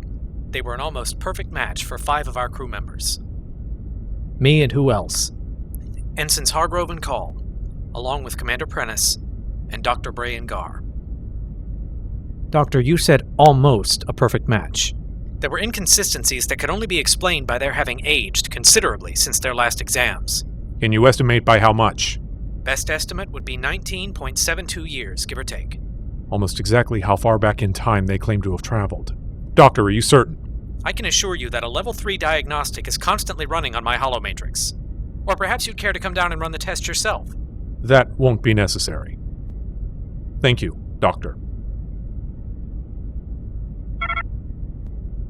I contacted the Azeltine and the Woofter. They're the closest starships, but neither of them picked up anything unusual that might be a cloaked ship. If we didn't see them when they were right on top of us, that's unsurprising. What do we know about our visitors that we didn't an hour ago? I've examined their comm badges. They're a close match for ours, but it's not exact. The casings use a kind of thermalized nanopolymer I've never seen before, but the design and replication patterns do have a Starfleet signature. In a nutshell, Commander, are they Starfleet or aren't they? If you're asking whether we can accept these as Starfleet in origin, I'd say yes, sir, they are. Those replication patterns can't be faked. So far as we know. So far as we know. I've just been informed that while all this was taking place, 43 light-years away, Dr. Brian Gar boarded the Melis 2 Deep Space Research Station, undetected, and stole several pieces of experimental technology, putting aside the question of his supposed death 5 years ago. To say the least, this complicates matters. Regulations say that if they're claiming to be from the future, temporal investigation should take over. I'm aware of that. However, they also claim that their mission is vital to humanity's survival in their time, and any interference from us could prove disastrous. Of course they said that. We caught them red-handed, tampering with our systems and stealing from us. Their MO is the same as whoever or whatever was at Melis 2. I suggest we treat them the same. With all due respect, I disagree. Explain. Melis 2 specializes in advanced research and development, which means anything obtained from there is the very cutting edge of Federation science. But look at this. What is it? It's a list of everything they took from us. Computer parts, power linkages, and 2 sets of Class 5 phase transition coils. What does that prove? You said Class 5 phase transition coils. Sir, the only place you find that particular piece of equipment is the replicator system. Replicators. They told me their ship was damaged during their trip through time. If that's true, then this could be their answer. Fix the replicator so they can create new parts. Following that logic, we'd have to assume they didn't already have emergency parts in reserve. I don't accept that. There could be any number of explanations. We don't know what circumstances they may have faced in their own time. This is pointless. Their story is absurd, and their actions are those of spies and saboteurs. Let's just turn them over to Starfleet security and be done with it. Their actions may also be those of desperation. It would certainly explain why they risked time travel, and why they were sneaking around the way they were, to avoid polluting the timeline. Which we inadvertently seem to have done ourselves. Lieutenant, I want you to bring our guest to my ready room. That'll be all. So how was Dracus able to access the computer? It was an access code from Starfleet intelligence. Of course it was. In this timeline, he's one of their operatives, and a member of Section 31. What was he after? We shouldn't discuss that here.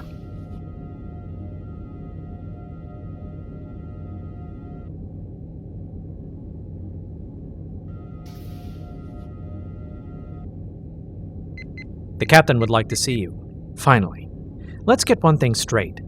The captain seems willing to trust you, but I do not. Simply because one of you happens to look like me, don't think for a moment that it changes anything. For all I know, you could be shapeshifters. And until someone proves otherwise, I'm going to be watching you very closely. Make one false move. Do we understand each other? Perfectly. Lieutenant. Let's go.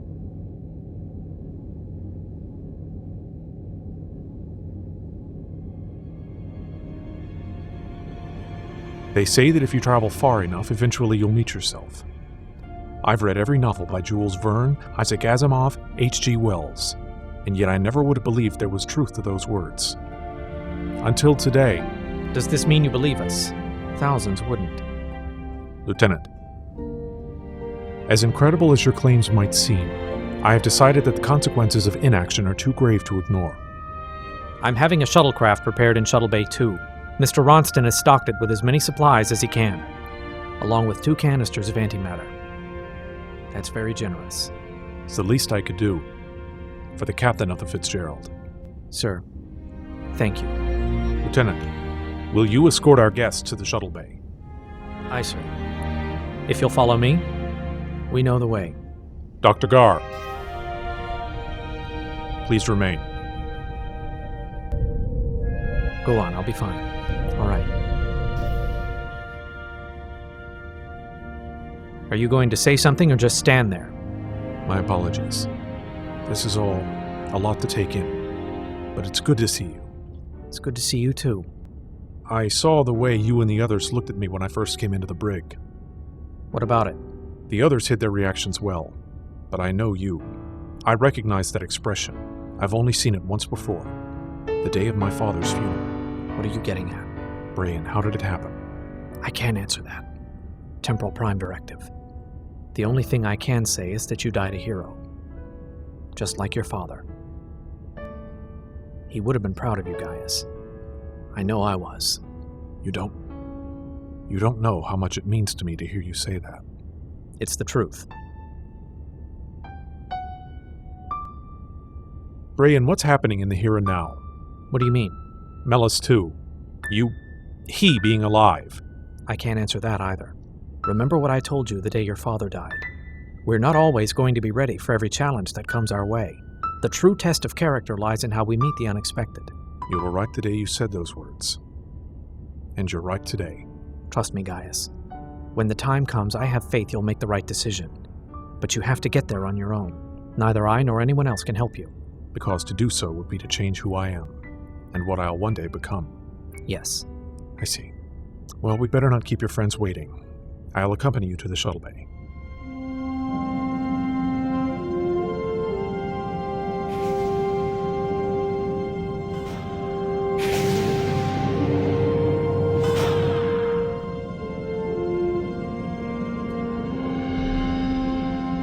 What is it? I couldn't help but notice your last name. Surprised? A little. I know he seems different, but you should get to know him. Tell me something. Is he worth it? Absolutely. You just have to decide what's more important. Your carefree life or his feelings. What do you... Status. Antimatter storage pods are secured for transport. I think we're good to go. Good work.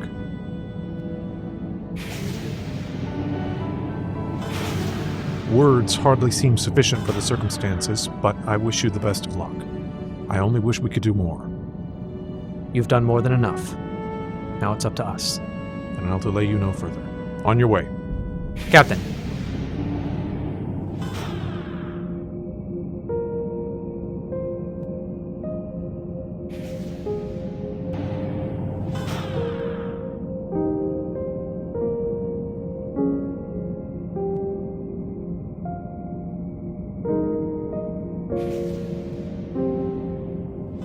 What was that all about? Nothing important. Let's get going.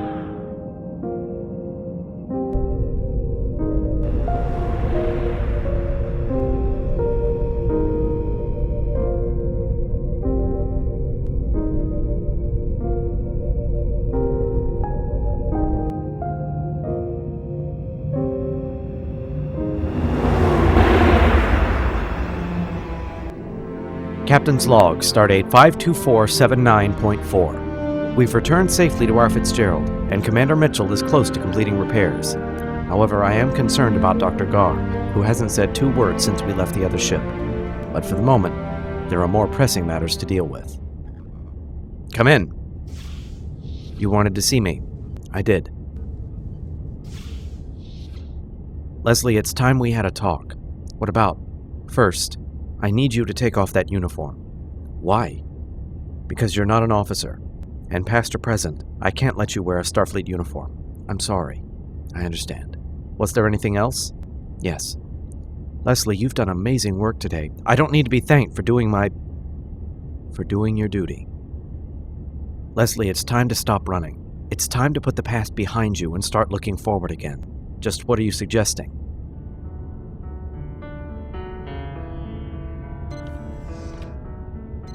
That you take off that uniform and put on a real one.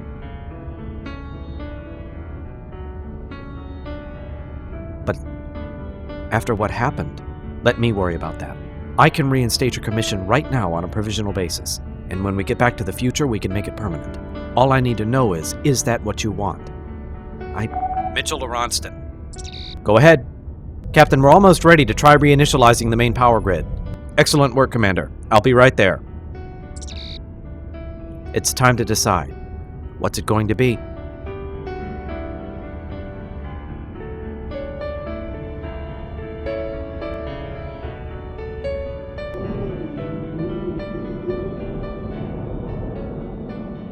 Okay, I'm ready to initiate the startup sequence. Do it. There's a fault in one of the optronic integrators in the starboard computer core. Stand by. I think I've got it fixed. What do you say we give it another try? Whenever you're ready. I hope this works.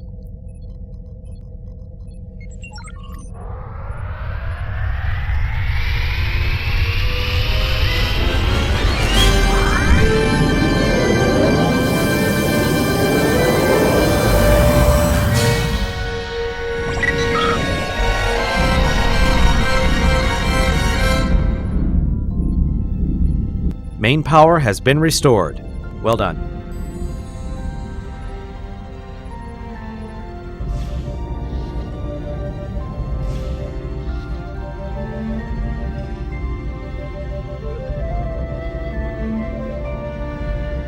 Do we have propulsion yet?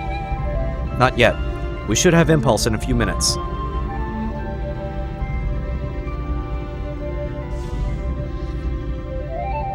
Lieutenant Commander Leslie Call, reporting for duty. Take your station, Lieutenant. Aye, Captain.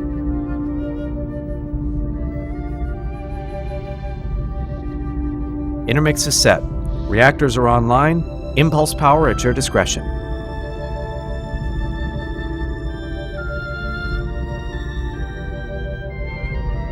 Where's Gar? In his quarters. And I think we should leave it that way for now. Fair enough. Commander Call, plot a course out of the nebula. Course laid in. Take us out.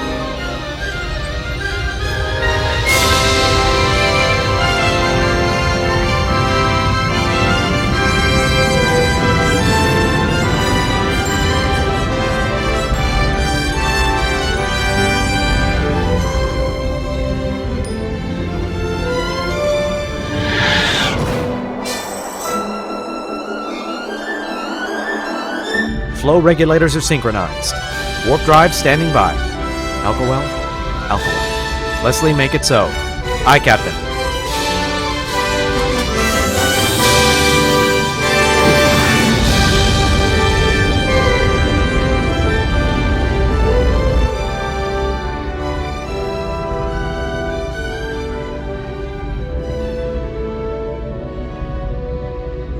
Let me give you all the bad news at once. We still don't have power on 12 decks, and the long-range sensors are less than totally reliable. Bottom line, just how far off our game are we? Let's just say I'd really like to pay a visit to a starbase. But not to worry, the bulkheads aren't going to start flying apart anytime soon. Good. How long until we reach Alcohol? 4 hours, 22 minutes, present speed. That should be just enough time. Time for what? To find out what the hell is wrong with Dr. Gar.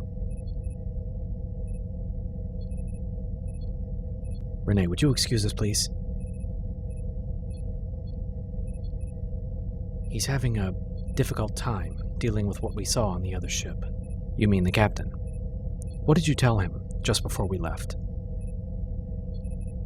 All right, but I'm still going to have a talk with Gar.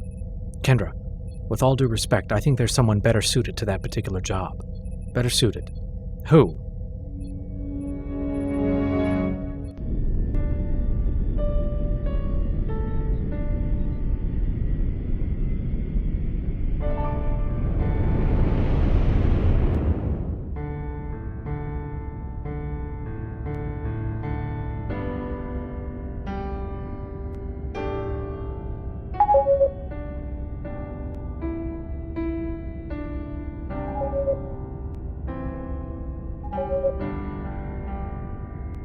Come in.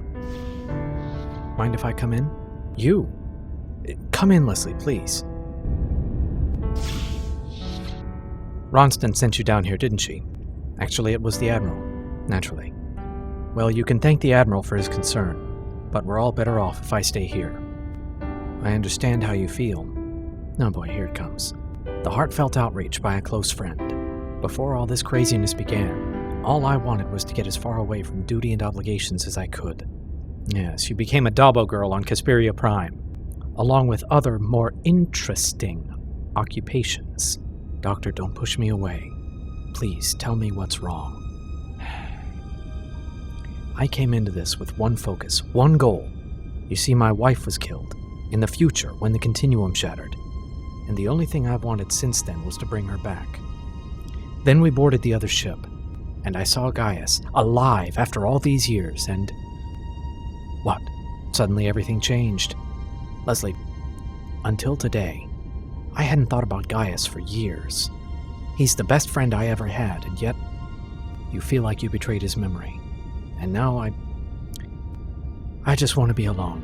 I understand. But, Doctor, you of all people are about to give me advice on... Oh my God, Leslie, I'm so sorry. I shouldn't have said that. You were right to say it. I ran away, felt sorry for myself, did everything to escape reality instead of facing it. Lucky for me, I had someone to help me find my way again. Someone that didn't quit on me, even when I quit on her.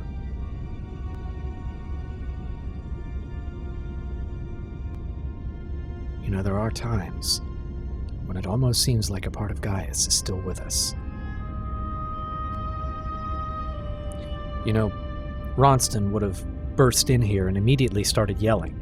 Then I guess this must be that gentle touch you've heard so much about. It must be. I'll tell you what. When this is over, when we've made everything right again, you and I will mourn the captain, together. But until then, we both have jobs to do. The captain needs all of us. And for what happens next, she needs you. It's what he would have wanted. Yes, it is. Well, what are we standing around for? There's work to be done. And Leslie, thank you.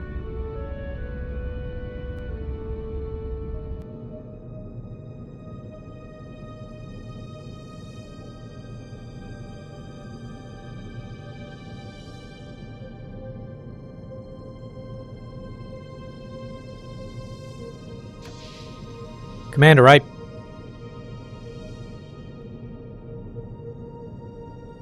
I'm sorry. I'll come back later. No, it's all right. What did you need? I wanted to run these revised figures by you. I think I've come up with a new shield modulation that should better protect us on the next time jump. Let me take a look. Yeah, this is good. But you'll need to increase the quantum resonance quotient by at least 20% to damp out the temporal flux. My idea, my problem. I'll get started right away.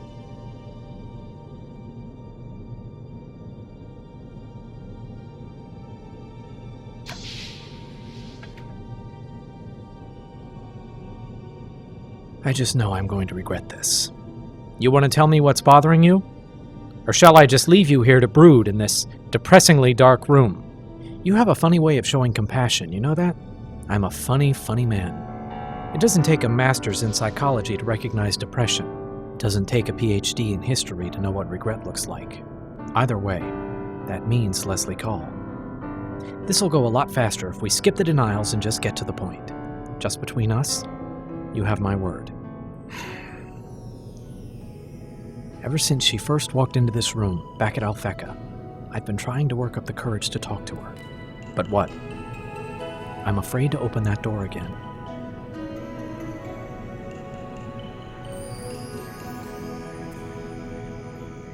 When you and she first started having problems, who did you come to? To you. Remember why? Because we both knew you'd be there.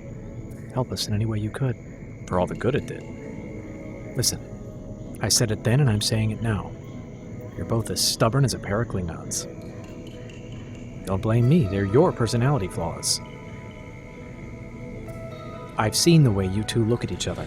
If you could just stop dancing around each other and have one conversation, well, let's just say it would make everyone's lives a lot simpler. especially yours. You don't know what happened between us.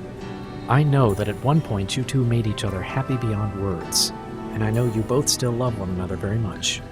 What you were going to say, does it change that? I don't suppose it does. Damn right.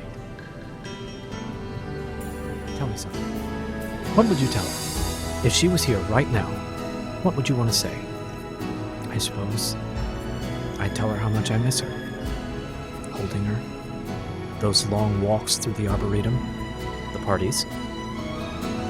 The less said about that night on Thelios 7, the better. What else? Just that I want things to go back to the way they were, when times were good.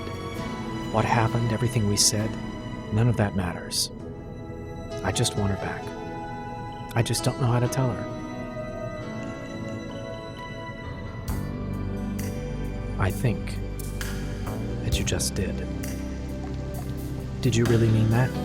What you just said?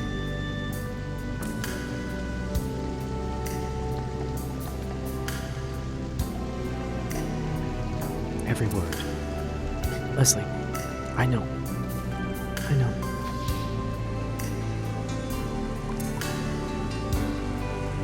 Doctor.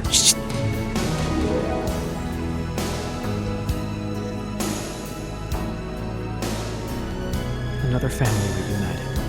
Let's give them some privacy, shall we? Did you need something? We'll be arriving at the Alcohol refinery in a few hours, and I wanted to ask you a few questions before we get there.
Is this a bad time?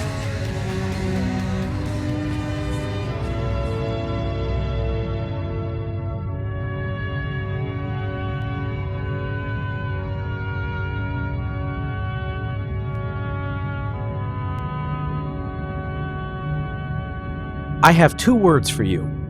Utter nonsense. Why should I believe any of this? The whole thing sounds absurd. Doctor, why else would we be here, asking for your help? I don't buy it. This could all be an elaborate ruse. This is a waste of time. If he's not going to help us, we should just take our chances on our own. We can't do that. Doctor, we really do need your help. Why? It seems you already have one of me. So unless you can come up with a more convincing story than Gaius is going to die. What? You heard me. This is some kind of trick. Doctor, at some point you have to step back and take a chance. If you think there's even a snowball's chance in a supernova that I'll help you, you'll tell me exactly what happened to Gaius Rafe, and you'll tell me now.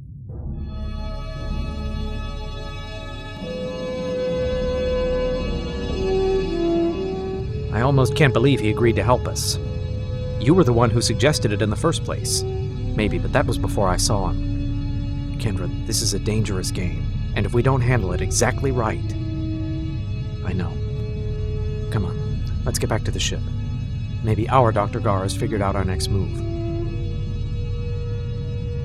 It's not our Gar I'm worried about.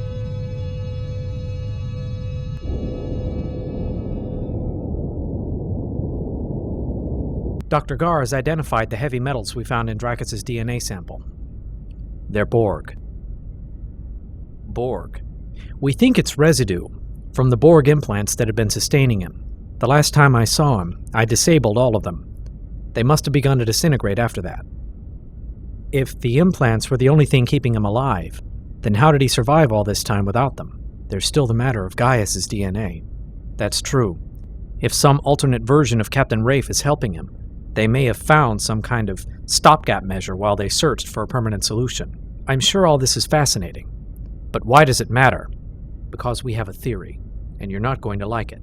If it helps us prevent the disaster in the future, I guarantee I'll learn to love it. Let's have it. The computer logs from the other Fitzgeralds show that when Dracus was aboard, he downloaded everything he could find relating to the Borg incursion of 2367. Which means what? Oh, haven't you guessed? He's dying. I don't understand. That much is obvious. Try to keep up. The technology sustaining him was Borg, and I'm guessing that in whatever future you come from, the Borg aren't around anymore. Given what he accessed on the other ship, doesn't anyone understand the implications? It is possible. If I recall correctly, when the Borg cube reached Earth, intervention by the Starship Enterprise rendered it inoperable for about 6 minutes. During that time, he could board the cube and take anything he wants. That's our theory. I don't accept that. If he went back even further, why isn't this time frame torn apart the way 2399 was? It will be. Because the time jump wasn't responsible for what happened. At least not directly. Not responsible. This had better be one damn good explanation. That cheerful optimism of yours. Delightfully infectious. Rest assured, I won't disappoint you. Computer, display sensor analysis GAR-47 Alpha. I've analyzed your sensor records. There is evidence of the same kind of temporal damage in this time that you observed in the future, though it's not nearly as advanced.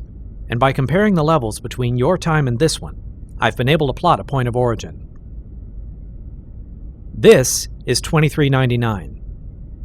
We are here in 2378, and our target is here, 2367. Wait a minute. How is this possible? From what you're telling us, there's a physical, measurable sign that the continuum has been damaged, even in this time. But in the future, there was no indication of what was about to happen. 1 minute everything was normal, and the next, all hell broke loose. That's not possible. That's because you're not thinking fourth-dimensionally. We think the disaster started in 2399 because that's where we started, but it didn't. There was no sign of damage in the future because the sequence of events that led to it hadn't been initiated yet. But the instant Dracus went back, it set everything in motion. And faster than you can say ripple effect, we have a massive temporal disaster. Hold on a minute. If I'm interpreting this correctly, it almost sounds like the accumulation of damage from multiple time jumps caused the disaster. And the dots connect themselves. What did we just figure out? I don't quite understand the underlying physics, but theoretically, if repeated Omega detonations did weaken the continuum enough to cause the disaster in 2399, then the only way to prevent it is to repair the damage at the focal point where the initial tear occurred. If 2367 is Dracus' ultimate destination, then that's where we have to go. Well, this ship was built to fight the Borg. I'd say it's time she got the chance. Renee, start making preparations for a time jump back to 2367. Dismissed.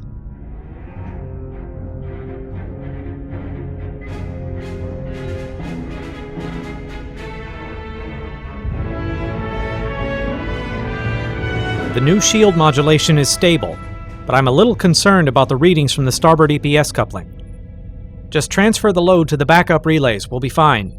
Acknowledged.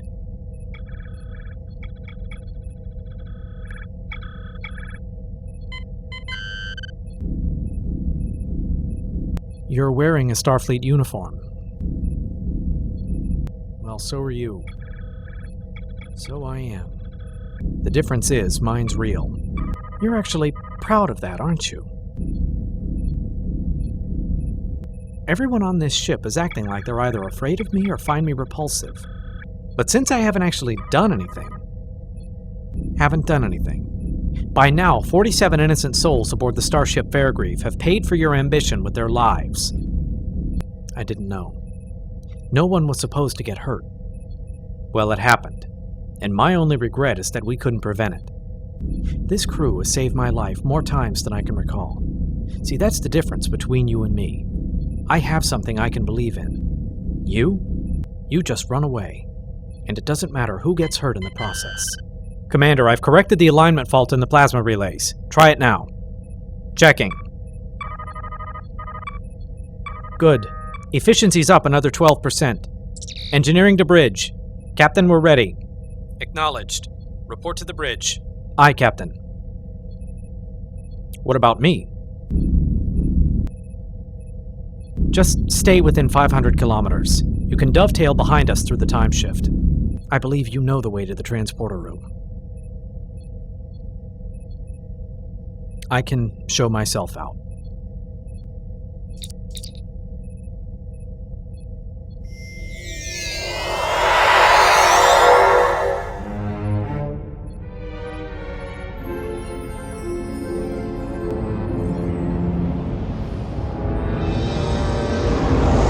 We're clear of the station. Voyager is moving into position.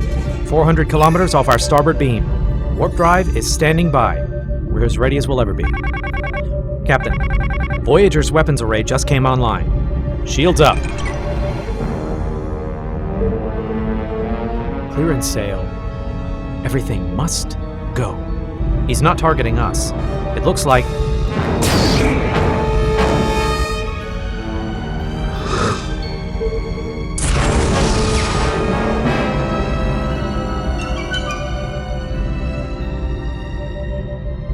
Open a channel. Doctor, was that really necessary?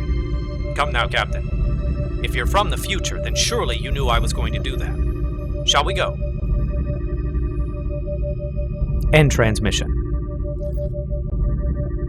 It is what he did before. You said yourself we have to preserve the integrity of the timeline. That doesn't mean I have to like it. Renee, make it so. Activating boronite reaction chamber. Flux capacitors are charging. Never put off for tomorrow what you can do yesterday. Let's get this over with. Warp speed.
Something's wrong. There was too much subspace turbulence. Temporal shields held. I can't explain it. Captain, there's something out there. Specifically, I can't tell. Sensor resolution is below 15%. Leslie, can you get the view screen working? I'm trying.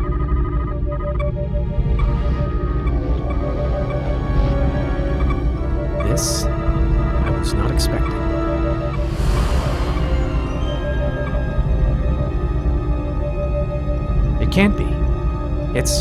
word you're looking for is us.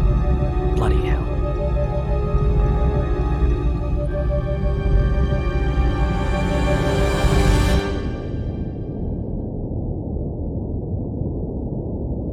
What the hell were you thinking?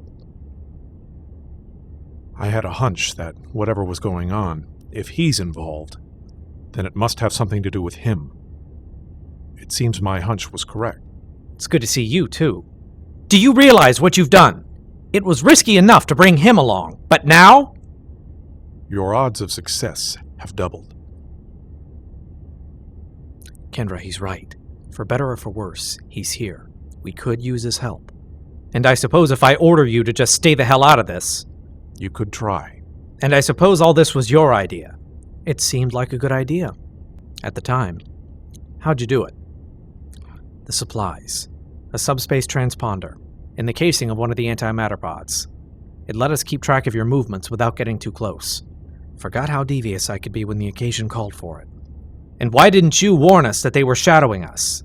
It's more fun this way. Let's try not to lose sight of the bigger picture. We still have work to do. First things first. I need to know exactly what's happening. Who is it we're chasing down? Fitzgerald to Captain Ronston. Go ahead, Jennifer. Captain, we just started picking up a transponder signal.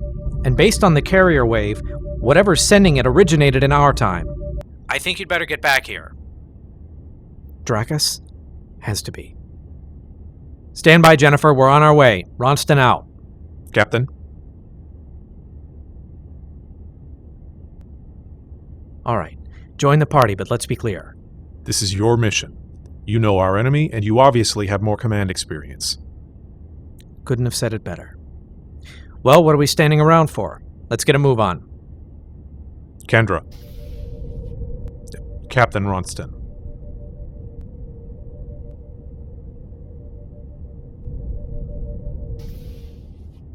I hope you understand why I took this action. From my perspective, you're one of my best officers, and if your story was true, I couldn't let you face it alone. Because of your intervention, we arrived a month later than we were supposed to. It's going to be that much harder to avoid polluting the timeline. And now we have another starship to worry about keeping out of sight. But for what it's worth, I probably would have done the same thing. See, someone I look up to always taught me that when it comes to family, you do whatever it takes to keep them safe. Indeed. Captain, there was one other matter. What's that? Our scans indicate your ship is still damaged. If you'd like, I could assign an engineering detail to assist with your repairs. No subterfuge this time? Deception and subterfuge won't help any of us. I violated your trust once. You have my word. It was the last time. You've been like a father to me since the day we met. I make it a policy never to question the word of a surrogate father. I'd hate to have to change that policy now. I'd be grateful for any assistance you could provide. Well then, it seems as if we're all one big, happy fleet. More than that, we're a family again.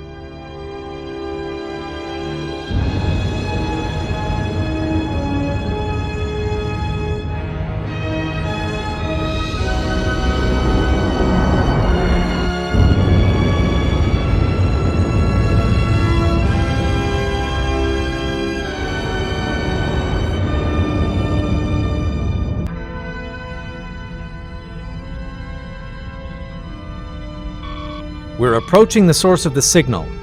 It's some kind of device, roughly cylindrical, about 2 meters in diameter. A signal buoy. It's broadcasting a narrow-band subspace carrier wave. It's so precisely modulated we'd pick it up, but no one from this time would. Curiouser and curiouser. We're coming into visual range. Let's take a look. On screen.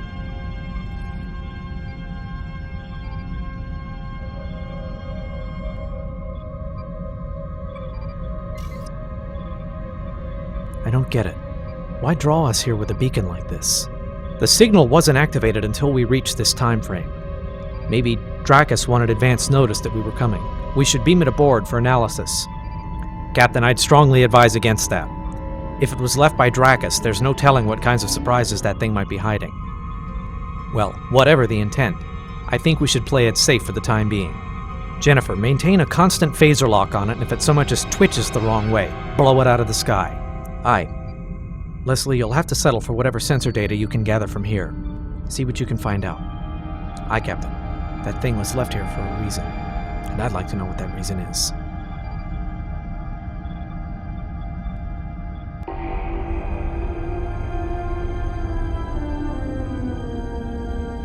Captain's Log, Stardate 44001.4. While Commander Call continues her analysis of the buoy we discovered, Commander Ronston and several teams of engineers have begun assisting with repairs. Commander Mitchell estimates we'll be back in top form in less than 3 hours.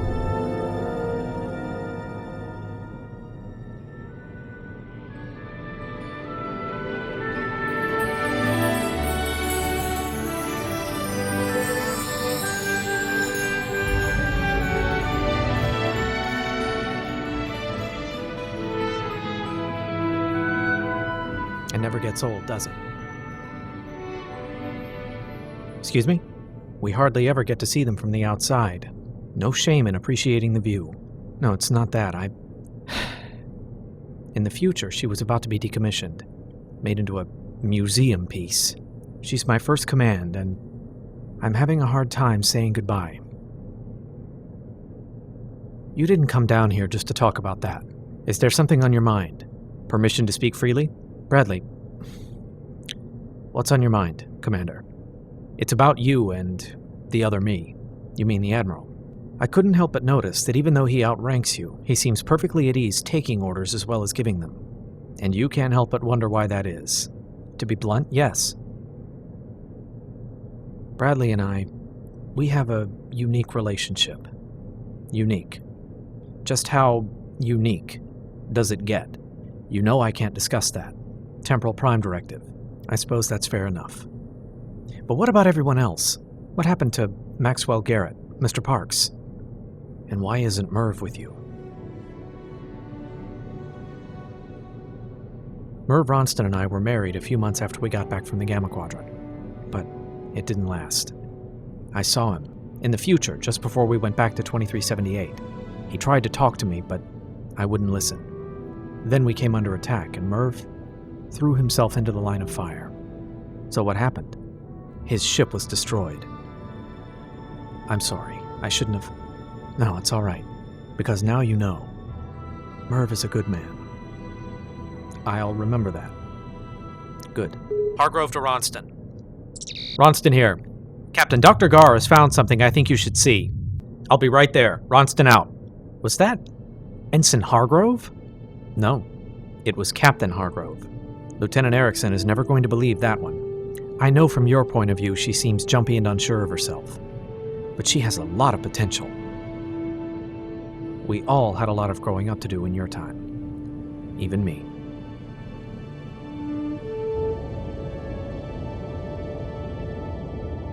Kendra, I'm telling you, he's not stable. Bradley, we have more important things to worry about than the facial expressions of Dr. Bray and Gar, either of them. You didn't see the look on his face. When he was standing there watching us, it was like a starving man looking into a room full of food. Even if you're right, what difference does it make? He's here, we're here, and he's agreed to help us. That's all that matters. Come!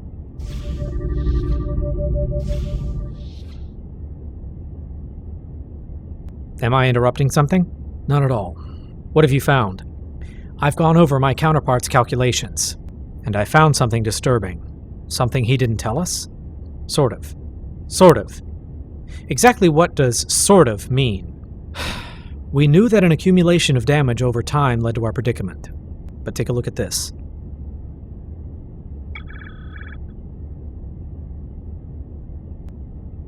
The explosion in the future was too powerful for just one energy burst to have caused it. Make your point, Doctor. According to my calculations, 2 exposures couldn't have done it either. It would have required a minimum of 3. Are you suggesting? There's no question. We did this. If we hadn't followed him back in the first place, then none of this would be happening.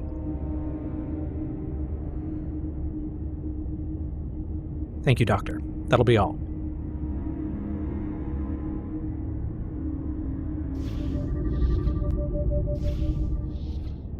Well, this certainly changes things. You know as well as I do we did the right thing. We had no way of knowing about this when all this began. And even if we had, knowing who's behind it, there's no way we could have sat back and done nothing. So the ends justify the means. That sounds a lot like the argument Dr. Gar's counterpart made in 2378 when he first started all this. Maybe so, but our situation is a tad different. How so? Gar was trying to change history for personal gain. We're trying to save our entire time frame. So we get credit for good intentions. Something like that? Well, if you think that... Now what? Captain Ronston, to the bridge.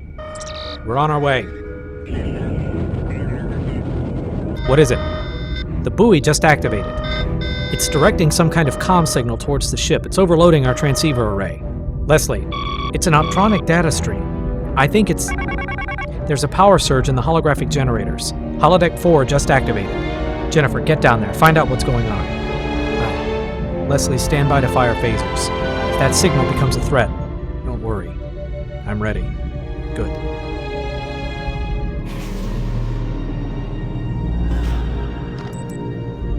Hargrove to bridge. Go ahead. Captain, I think you should get down here. There's someone here to see you. And I'd bring Dr. Gar. Understood. We're on our way.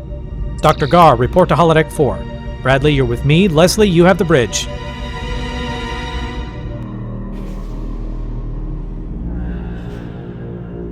Dracus, I presume.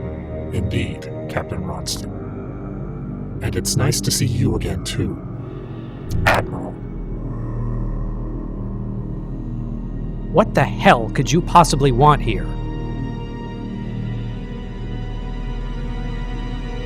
If you've made it this far, then you've no doubt deduced my intentions. And I have only one thing to say. Stay out of it. I beg your pardon. As you're no doubt aware, my physiology has been badly compromised.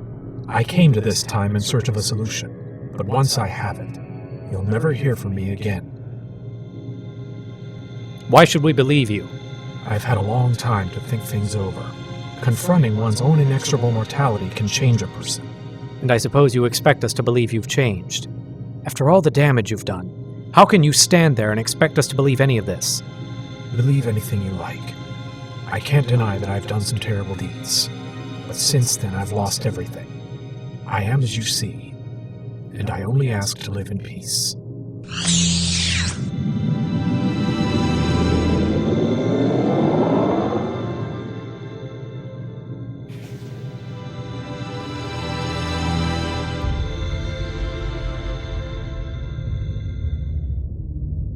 I don't believe a word of it. Neither do I. All this just for one last grasp at survival. Agreed. It doesn't add up. He's been here for a month already, and Wolf 359 won't even happen for another 9 days. I could accept a lot of things, but not that he'd be that sloppy in his timing. There's still the matter of that probe out there. I've scanned it with everything we have. It's exactly what it looks like. A long-range communications buoy. Nothing more, nothing less. It doesn't even have onboard sensors. Which means there's a good chance he doesn't know about us. Or me. Why did it overload our transceiver array? As near as I can tell, The signal was coming from almost 20 light-years away. To make it this far, Dracus would have had to amplify it considerably. 20 light-years. Is that significant? It might be. Well, whatever the significance, shouldn't our next course of action be to trace it to its source? I wouldn't be in such a hurry if I were you. I'm convinced there's more to this than meets the eye. If that's the case, going after the source of this transmission could be exactly what Dracus wants us to do. 20 light-years would be one hell of a wild goose chase. But to what end? To distract us? From what? See, this is exactly what he did to us the last time. He had us all second-guessing ourselves to the point where we were almost afraid to make a move. He's using both our strengths and our weaknesses against us. Well, the first step is to find Out where that signal is coming from. I already tried. It's got encryption like I've never seen. Untraceable. Captain, transfer your sensor data on the probe to me. Something's bothering me about all this. Captain, do it.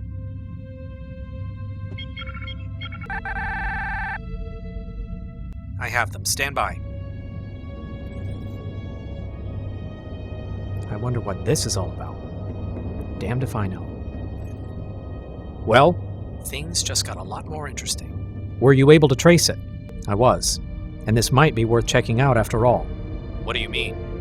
It's coming from the Beta Stromgren system, the site where I built the ISS Voyager.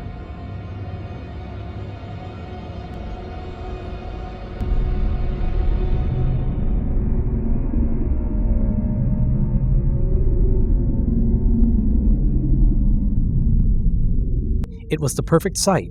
Remote, out of the way, and the last place anyone would think to look for anything. It makes sense. After the Nova in 2366, neither the Federation nor the Romulans paid it much attention. You know your history. That's good. He probably went there for the same reason I did. The radiation left behind by the Nova interferes with sensor scans. Making it a perfect hiding place. Please, continue stating the perfectly obvious.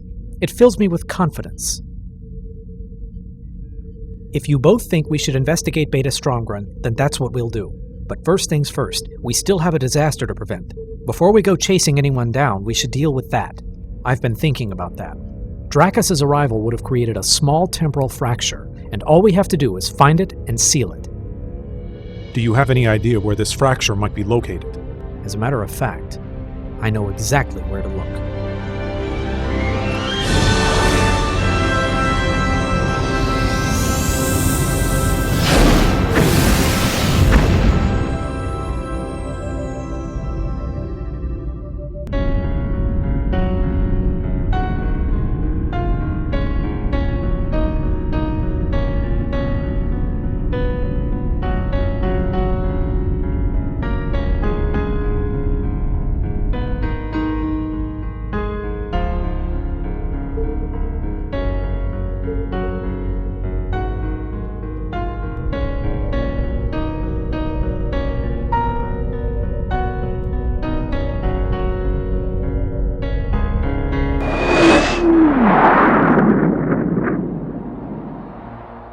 We are secure from warp speed, now entering the Beta Reticuli system.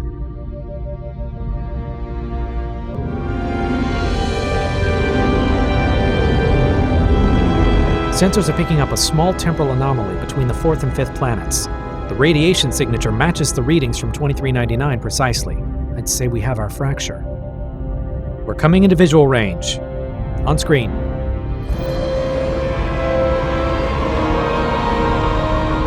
What the hell is that? It looks like a hole in the fabric of space and time. A tear. Voyager is hailing. Let's see it. Captain, you and the other Fitzgerald should keep your distance. Collapsing this thing could have some unpleasant side effects on normal space. Voyager can handle it. You can't. Very well, Doctor. Proceed at your discretion. Leslie, hold relative position here. Jennifer, advise our counterpart to do the same.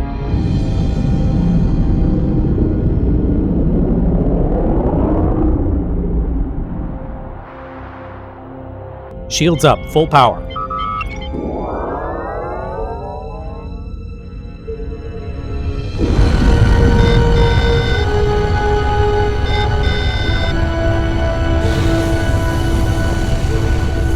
Computer, charge pulse generators to maximum. Prepare to discharge through the main deflector. Working.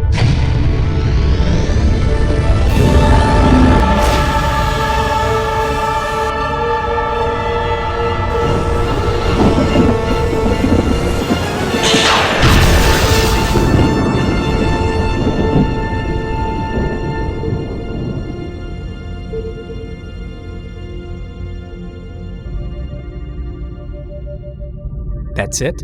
That's it. Sensors confirm the fissure has been sealed. I'm not detecting any sign of residual damage. Don't everyone thank me at once. Good work, Doctor. Thank you. Oh, it was nothing, really.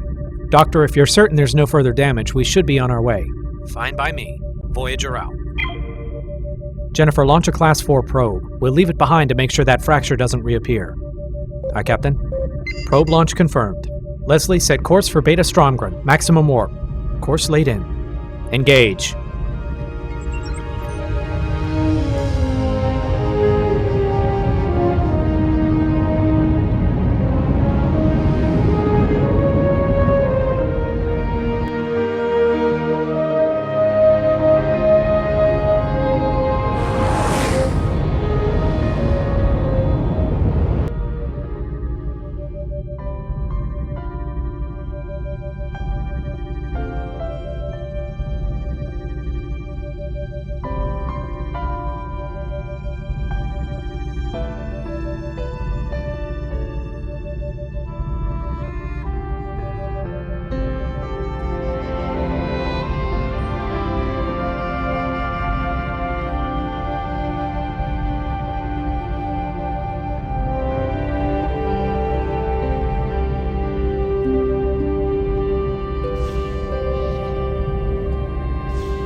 Where's everyone else? I ordered them to bed. None of us has gotten much sleep the last few days. I wanted to make use of the downtime while we have it. I see. Did you need something? I was just coming to deliver a status report to Captain Ronston. She's in her ready room. But you said she refused to rest until everyone else had gotten at least 4 hours. Some things never change.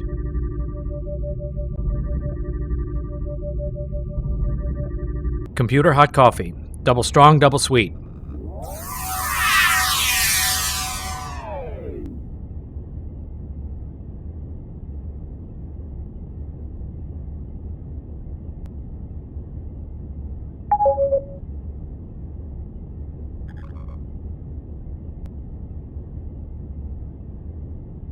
Come in.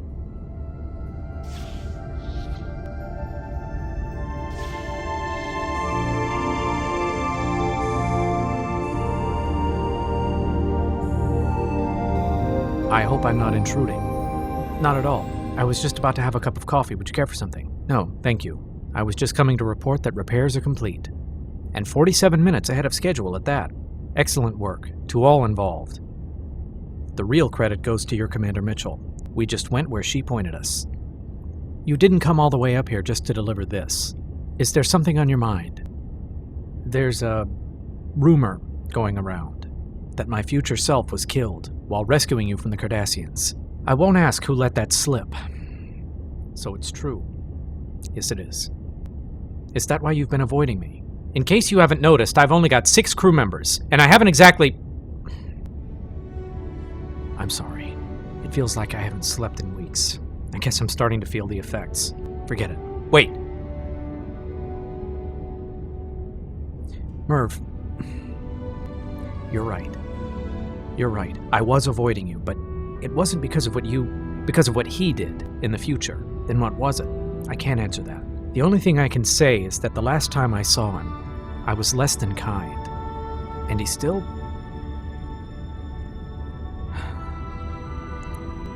Merv, I need you to promise me something. What's that? Be patient with her.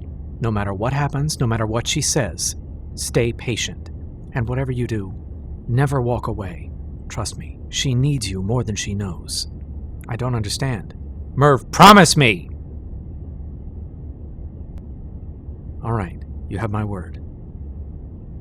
Thank you. So about our enemy, what's his name, Dracus? What do you think he's up to?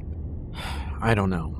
But I'll tell you one thing. He's not here for a quiet retirement. You can count on that. He's up to something bigger. I just wish I knew what it was.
A lifetime is a terrible thing to waste.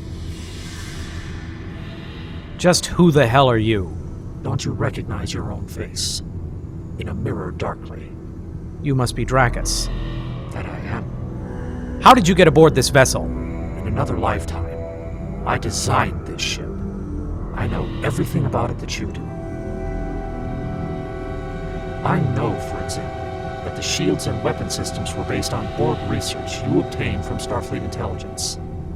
I know that its unique quantum crystalline armor is something you developed at Section 31, and I know that in building it, you combined the finest elements from Starfleet's most advanced designs.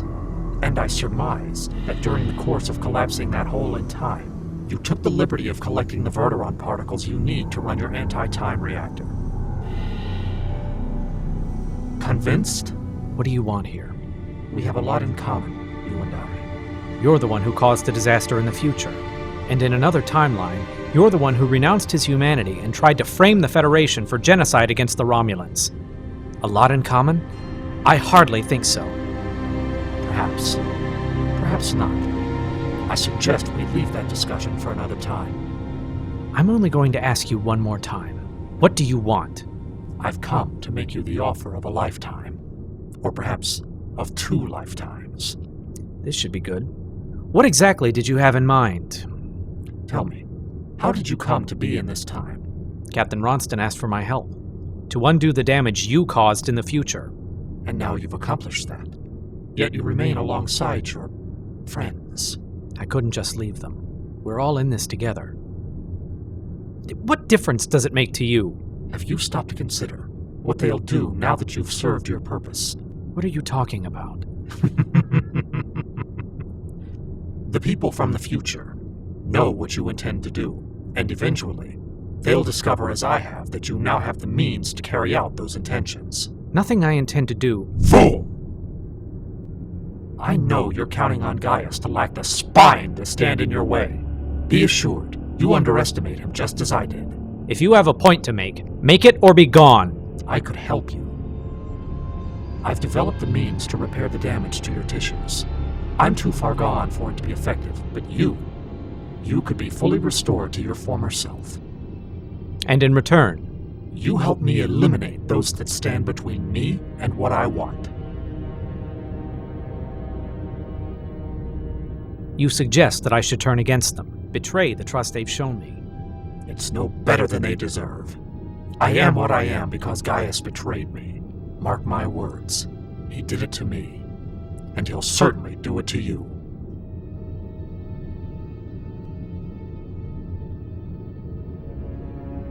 Explain something to me. If you're as powerful and as clever as I've heard, why didn't you seal that hole in time you left when you got here? You had to know the devastation it could cause if left unchecked. Because at the time, I lacked the means to do so. Consider my proposal. It may be the only chance you have.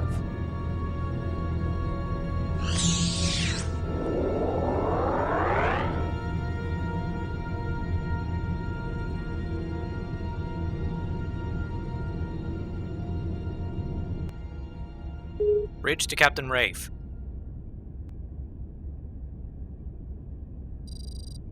Go ahead. Sir, Dr. Gar would like to speak with you. Which one? Ours or the other one? The other one, sir. Put him through down here. The other one? We have to tell you apart somehow. Am I disturbing you? No, not at all. I'll take that as a yes. I'm sorry, Obviously, there's something on your mind. You can either tell me what it is, or curiosity will haunt me for the remainder of my days. Is that sarcasm I hear? Perish the thought. Now, what is it? Tell me something. What happens when all this is over? When we get back to 2378? I hadn't thought about it. Well, you're thinking about it now, so out with it. A court-martial? Definitely. Out of Starfleet? All but certain. Penal colony? I hope not. But What? I'll defend you as best I can. Everything you did after Wolf 359. Get to the point. You breached Federation security, stole top-secret construction blueprints, faked your death, and now... The Fairgrieve. The proverbial atom that collapsed the star. Indeed. You can't go home again. I suppose that should come as no surprise. Brian, what brought this on? Just talking to myself. I should have never had that damned holo communicator installed.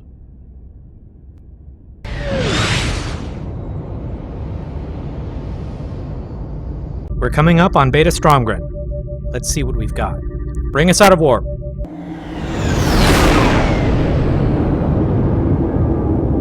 Scan the system. Let's find out what Dracus has been up to. I'm picking up some kind of structure on long-range sensors. Its coordinates place it in the exact center of the supernova remnant. Hiding in plain sight. I'm getting some strange readings. Something's not right. We're coming into visual range of the... whatever it is. Let's see it. Magnify.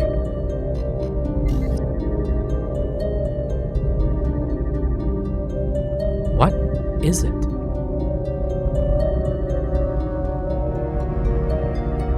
It looks like a standard Federation construction yard. In the middle of nowhere? Like hell it is. Agreed. Renee, analysis. The energy signatures that thing is putting out don't make any sense. Something weird is going on out there. Captain, I don't think that structure is what we should be concerned about. Oh my God. He's building another one, and with some improvements by the look of it. Doctor, full sensor scan.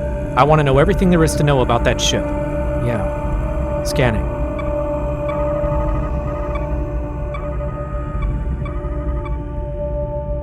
It looks like we're in luck. Primary systems are still offline. We're being scanned. Shields up. We're being hailed. It's coming from the Mark II. Open a channel. I see your determination knows no bounds. Where you're concerned, there aren't any. I have to say I'm impressed. You've really outdone yourself this time. Indeed I have, and I've only just begun. I warned you to stay out of this. Now you'll pay the price for interfering. That's a bold statement for someone in your position. You can come along peacefully or in pieces. The choice is yours. A bold statement for someone in your position, Admiral. 3 against 1. The disadvantage is yours. We shall see. I have a bad feeling about this.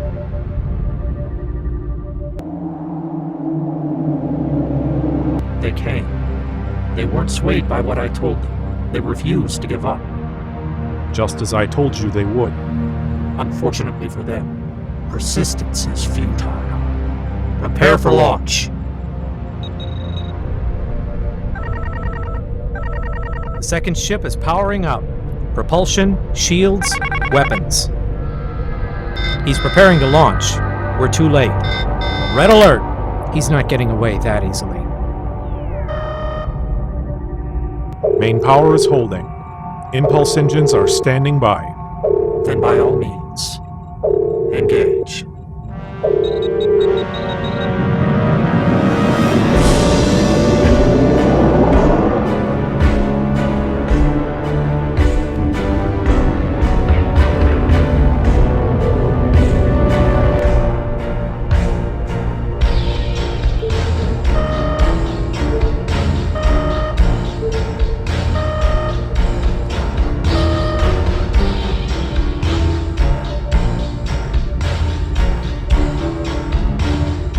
The other Fitzgerald is powering weapons. They've accelerated to attack speed. Do the same. Lock onto the enemy ship and prepare to fire as soon as they're in range. Computer, decrease velocity by 35%. Acknowledged. The Mark II is on a heading out of the system, but it doesn't look like their warp drive is online yet. Unfortunately, his tactical systems seem to be working just fine. Even Achilles had a vulnerability, Doctor. Captain Voyager is falling back. Let him go. This isn't his fight. Transphasic torpedoes ready. Attack pattern Omega 4. Jennifer, dispersal pattern Sierra. And fire!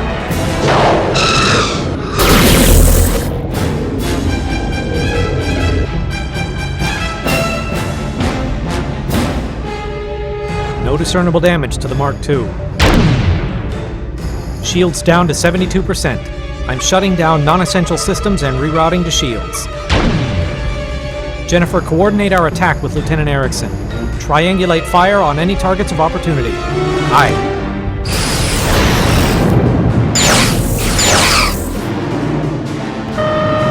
Shields are holding. Continue targeting the ship from 2399. Stand by proton beams.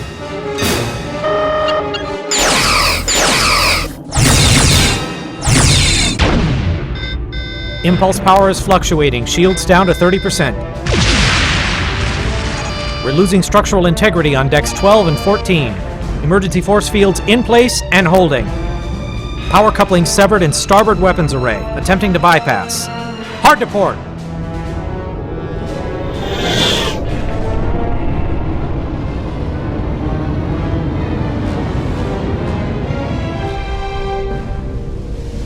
His primary attention remains focused on the other ship. Kendra, make the Fitzgerald a more serious threat.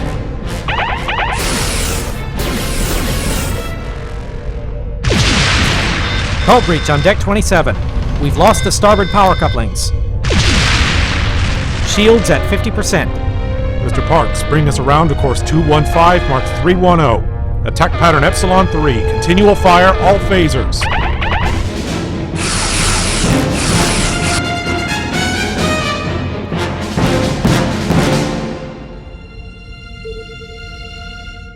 I can't let this happen.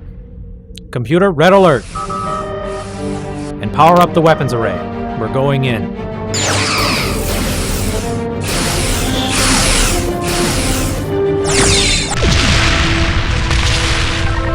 Shields at 26% and falling. Guard a Wraith. I'm a little busy right now, Doctor. Gaius, listen to me. Bring your ship to a course of 063 Mark 985. On my signal, target his secondary command processors. That's his only vulnerable spot. This may be our only chance, so hit him with everything you've got.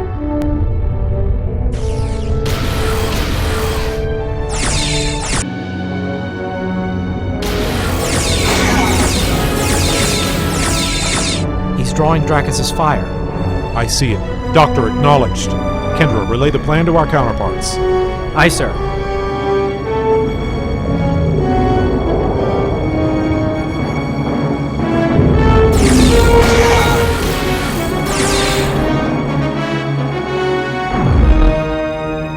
Shield penetration 17%. Steady as she goes. We're in position. Stand by to fire. Stand by.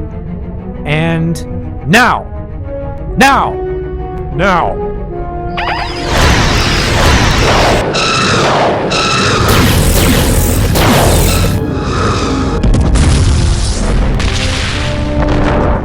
Direct hit.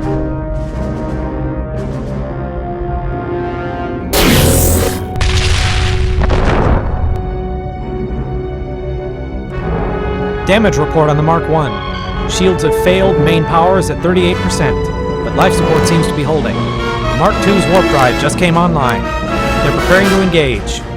We have to stop him! Warp drive is standing by. Excellent.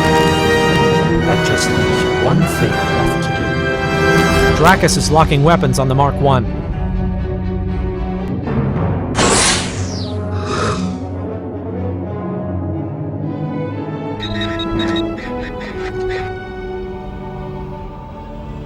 Oh, shit.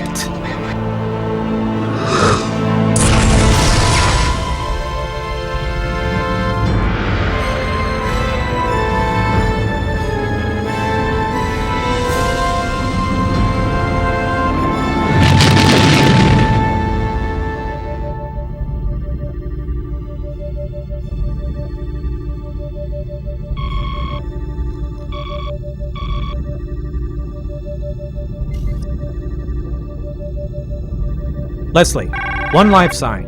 Fluctuating, but he is alive. Beam him directly to sickbay. Can we pursue the Mark II? Warp engines are offline, and our counterparts are in even worse shape. We're not going anywhere for a while.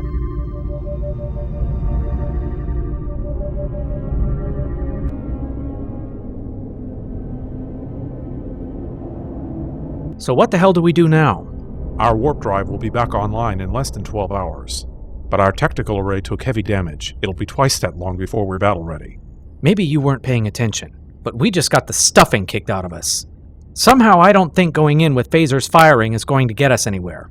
I'm open to suggestions. How many fingers do I have up? That's not very damn funny. Good as new. Are you all right, Doctor? I'm fine. Not like I almost died or anything. Which ship is this? Mine. You're welcome, by the way.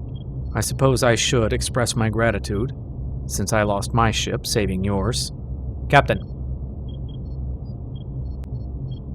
I'll be right there. Bradley.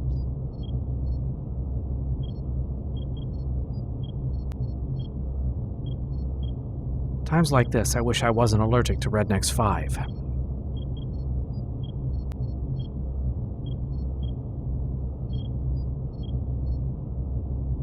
Well, that's better. Are you still here? When were you going to tell me? When were you going to tell me? Tell you what? That the tall, dark, and sinister, ugly man that we're chasing down is really a scary future version of me. He popped in for a holographic visit last night.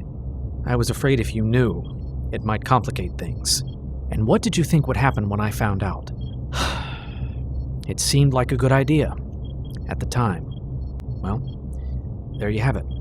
Fine. So we both kept secrets when we shouldn't have, but things have changed. I need your cooperation, now more than ever. No more games? No more games. That's a promise.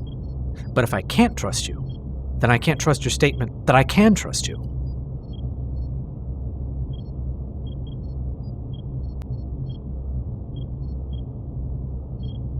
I almost can't believe I'm saying this. It's a replicator. A replicator. Yes, sir. Those odd readings we were getting when we first arrived. Residue of the materialization process. I thought building a replicator on that scale was impossible. Something about the phase alignment being too hard to maintain. Let's save the speculation for another time. It makes perfect sense. Place a starship replicator here, in a region of space no one would think to visit. In the middle of a supernova remnant, where there's an abundance of energy and raw matter. No wonder we couldn't figure out where that ship came from. He didn't build it, he replicated it. And its size and complexity mean that the process would take time. That's why he's been here a month, and the ship still wasn't ready. Renee, is there any way we can use that thing to help expedite repairs? I'd have to get inside it and figure out how it works, and then reprogram it. But in all honesty, I'm not sure how much use it could be. The structure isn't large enough to accommodate the Fitzgerald. Maybe not. But we might still be able to get a new driver coil assembly for the warp engines. I'd say it's worth the attempt. I'll get started. Bradley, why are we still alive?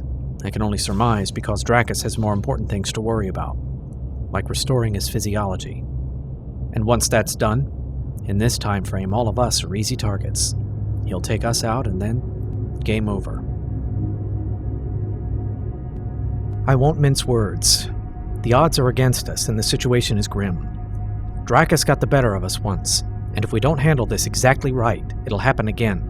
But this time, if we lose, there are no more second chances. He'll hunt down our past selves one by one, and there won't be anyone left to stop him. In the past, present, or future. We don't know where he is now, but we know where he will be. The Borg attack at Wolf 359 occurs in 8 days. Dracus' target event will happen 27 hours later. We have that long to come up with a plan. I can't speak for anyone else, but I think we've played temporal hopscotch enough for 1 lifetime. Or 2, or even 3. When we catch up to him, we do whatever it takes to put an end to him. I don't care what it takes or how far we have to go. Is that understood?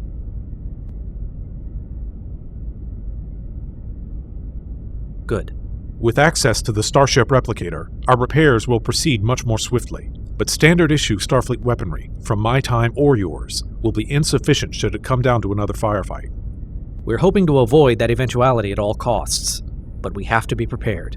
To that end, our intention is to use the Starship Replicator to produce upgrades for the tactical and defensive systems of both our ships. Now, this would be a big job under ideal circumstances, and I don't need to tell you that what we have is far from ideal, but if we all pull together, I think we might just pull it off. Let's bring it! You heard him. You call that motivational speaking? You do better off the cuff. Come on, we've got work to do.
Diagnostics check out on all the new systems. Borg shielding and weapon systems are fully operational, and we've replicated full complements of triphasic quantum warheads for both ships.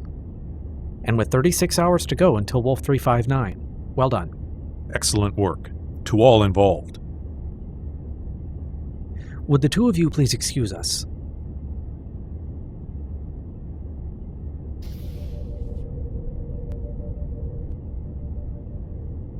How did you know I'd want to speak with you privately? Because I know that expression. I saw it on your face for years, and now I do the same thing. Naturally. So what's on your mind? It occurs to me that being here now presents us with a unique opportunity. How so? Wolf 359 is the single greatest Holocaust since the founding of the Federation. Between the two of us, we have more than enough firepower to disable or even destroy a Borg cube of this era. Ever since we got here, I've been wrestling with that very question. And? Anytime you start altering history, you open Pandora's box. That's what got us into this mess in the first place. You and I both know that because of what happens at Wolf 359, Starfleet knew they had to be ready the next time the Borg came. In developing a defense, millions, perhaps billions of lives were saved. If we do anything to interfere with what's about to happen, it could easily do more harm than good. I know how much you want to save your father. I wish there was a way. But for now, we just have to let history unfold as we remember it.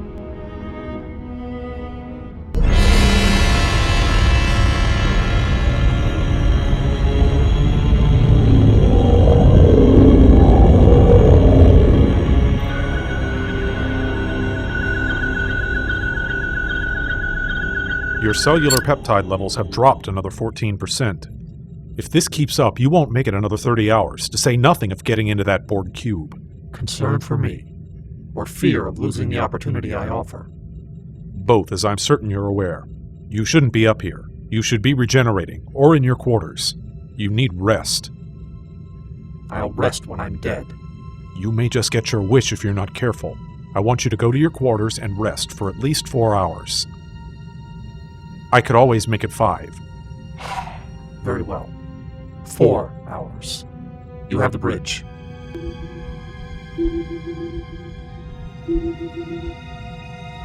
You're sure you did your level best at Beta Stronggrit? I beg your pardon. Convenient that despite our tactical superiority, we failed to overpower those two ships. One might question whether my tactical officer really had his mind on his work. You saw what I saw. I hit them with everything we had, and they just kept coming. Perhaps. Because I'd hate to think you were having second thoughts about our arrangement.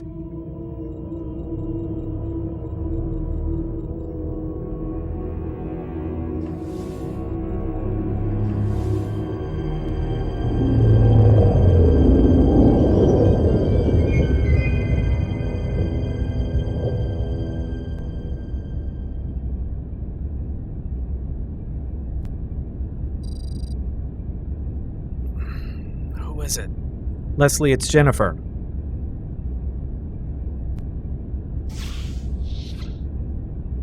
Mind if I come in? Please. Computer, increase ambient lighting by 40%. What is it? Listen, I realize you and I have never exactly been close. Spare me the hand-holding. What did you come here to say? What I'm trying to tell you is that I was wrong. I beg your pardon. Right after Alpheka, I tried to convince Kendra not to trust you. To be honest, I didn't trust you.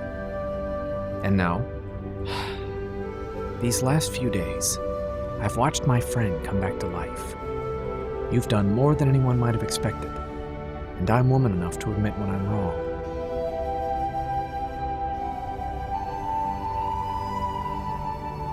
When we get home, Kendra's going to recommend that the reinstatement of your commission be made permanent. When she does, I plan to be right beside her, saying the same thing.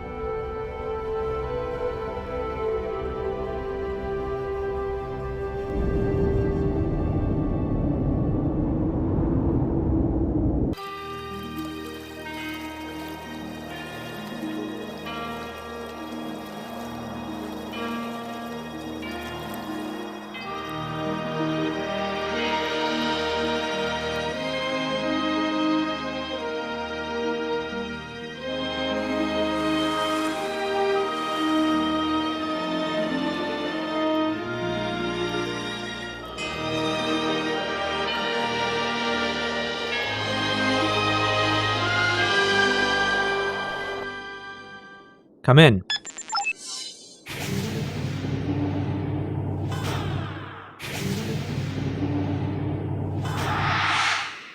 What is this? It's a holographic recreation of one of my favorite thinking spots from Earth.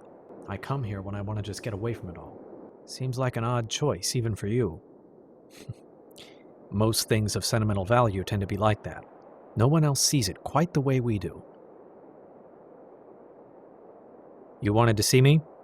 Yes, I did. Well, I'm here. Now what is it? I wanted there to be peace between us. Not likely.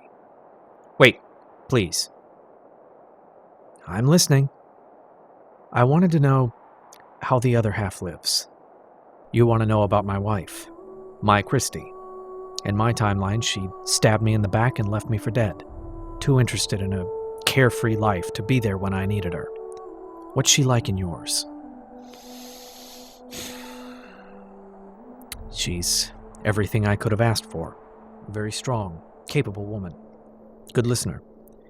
Handles a paintbrush and a batleth with equal facility, and never tires of one-upping me when it comes to a good game of three-dimensional chess.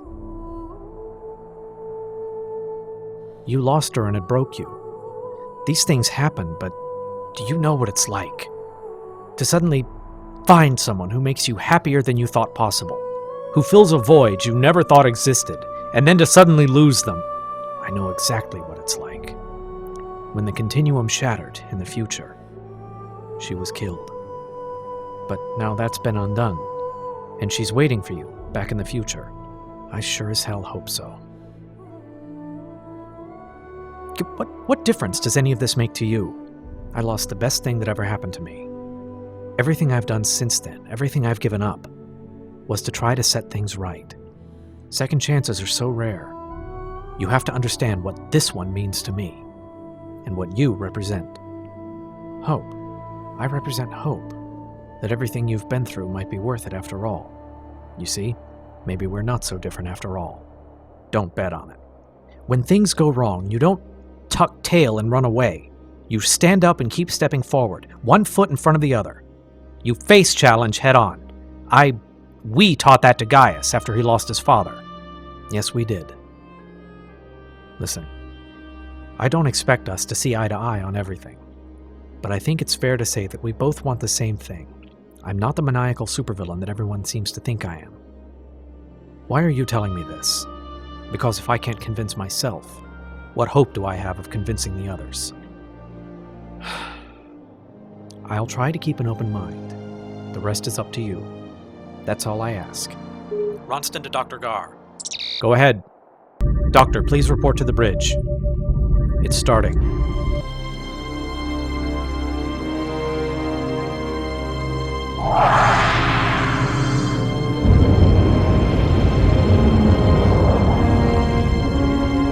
resistance is futile. You will disarm your weapons and escort us to Sector 001. If you attempt to intervene, we will destroy you. Borg cube in firing range. Break formation and commence firing. Melbourne to Goodson and Bellerophon, move to forward position Alpha. Cover the Bonstel. We've lost the Kyushu and the Yellowstone. 16 dead, 52 wounded on the flagship. We're taking heavy fire. We need reinforcements.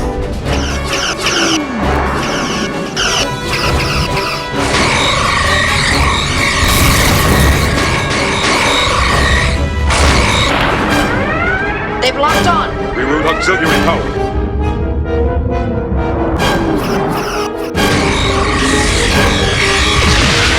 Shields have failed.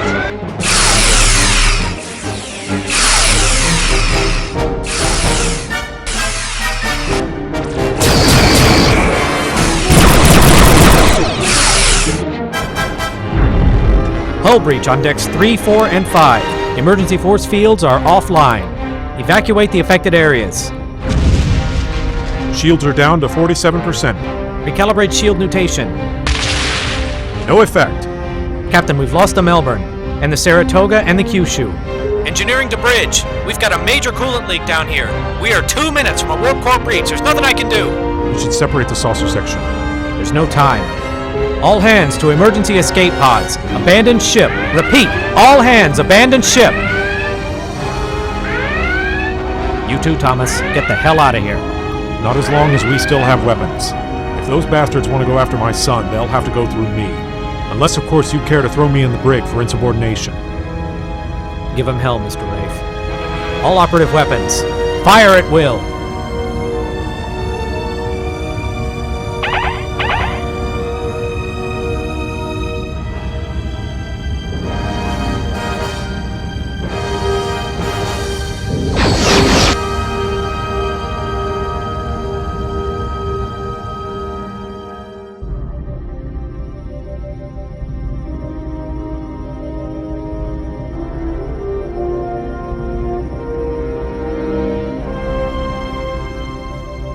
Federation power signatures from the site of battle have ceased. Captain, I'm so sorry. If it's all right, I'd like to return to my own ship now. Of course.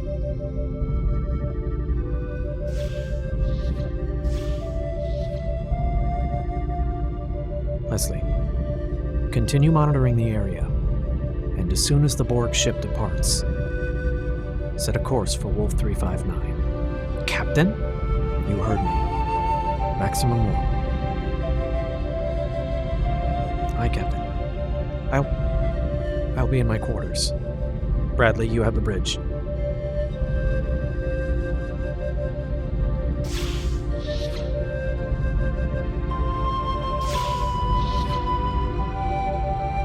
Admiral? How would you feel if you made the choice she made, not to interfere? She wants to face the consequences of that decision.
Computer hot coffee, black.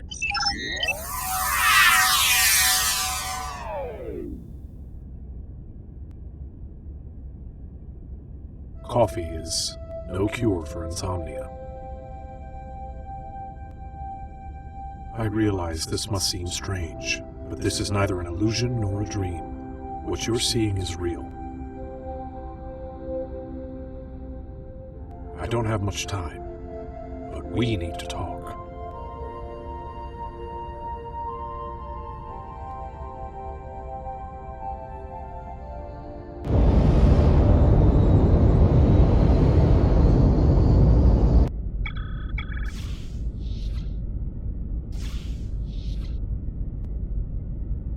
Where's Kendra?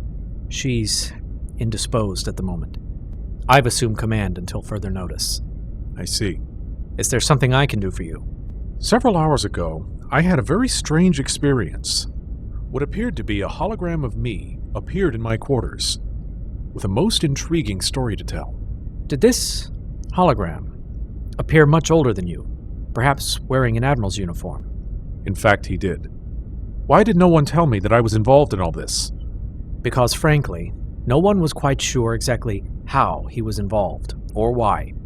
Besides, knowing our enemy, I highly doubt he's the real thing. In the timeline we came from, Dracus wanted to kill him. Whoever or whatever it was, he knew details of my life that no one else could possibly know. He knew that after I failed my first astronomy exam at the academy, I very nearly withdrew. He knew that during my second semester, I was intimidated by Dr. Kilmartin. And he knew that in the months before graduation, I became enamored with a woman named Amanda Allen, even though I lacked the courage to speak to her. And since then, I've had no greater regret. Captain, what exactly did he tell you? Very little. He seemed far more interested in asking questions than answering them. Questions about us. About us? It seems he's begun to feel as though he sold his soul to a devil, which may not be far from the truth based on what we know of Dracus. Are you suggesting? I'm not suggesting anything at the moment, Ensign. Captain, my apologies. I merely state my suspicions that he may be questioning his allegiance. Why would he be helping Dracus in the first place? Surely if he expected you to trust him, he told you at least that much.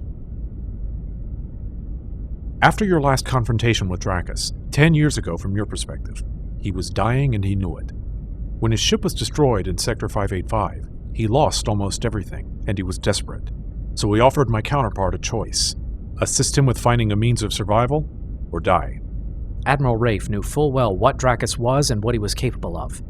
I have a hard time accepting that he'd do anything to help him, regardless of the circumstances. In hostage situations, when threats of force fail, the only alternative is to offer something even more valuable than survival. So what was it?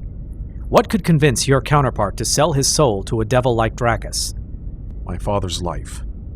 In return for my counterpart's help finding a way to heal himself, he promised to rescue my father from the Goodson before it was destroyed. Of course. It's the one thing that would matter even more than his own life. In his mind, it would be a worthy trade-off. Get his father back and stop Dracus later on. But for him to be questioning that arrangement now, something must have gone wrong. As to that, I can only speculate. Perhaps he's begun to believe that Dracus has no intention of keeping his word. I find all of this just a bit too convenient. How was he able to get a transmission off the Mark II without Dracus knowing about it? It seems Dracus's condition is deteriorating rapidly. He's spending increasing amounts of time regenerating. My impression is that he'll barely survive long enough to acquire the technology he needs. So he's getting desperate. More likely to act quickly, make a mistake. That's still speculation for now. Until we know more, we... Bridge to Observation Lounge. Prentice here. Admiral, we're approaching the Wolf system. Sensors show no sign of Borg or Starfleet activity. We should be safe for a while. Advise Dr. Falwell, and bring us out of warp at the edge of the system. We don't want to disturb anything. Aye, sir. That's all.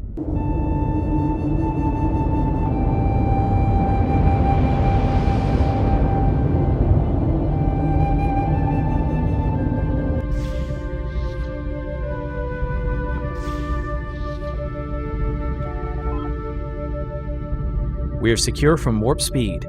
Now entering the Wolf system.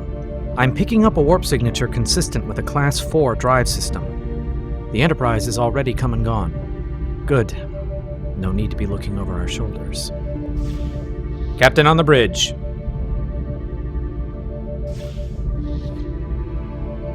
Thank you, Bradley. As you were. We are coming into visual range of the battle site.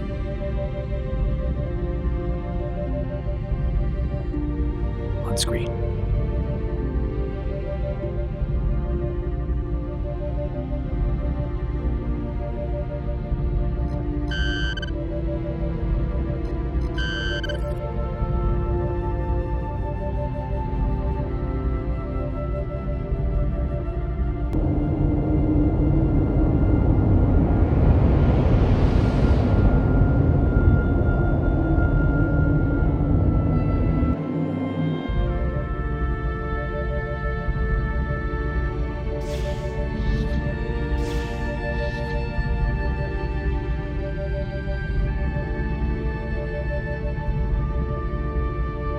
There are times when doing the right thing carries a high price. If I wasn't absolutely sure some good would come of this, the price is still too damned high. Captain, I have something I'd like to say.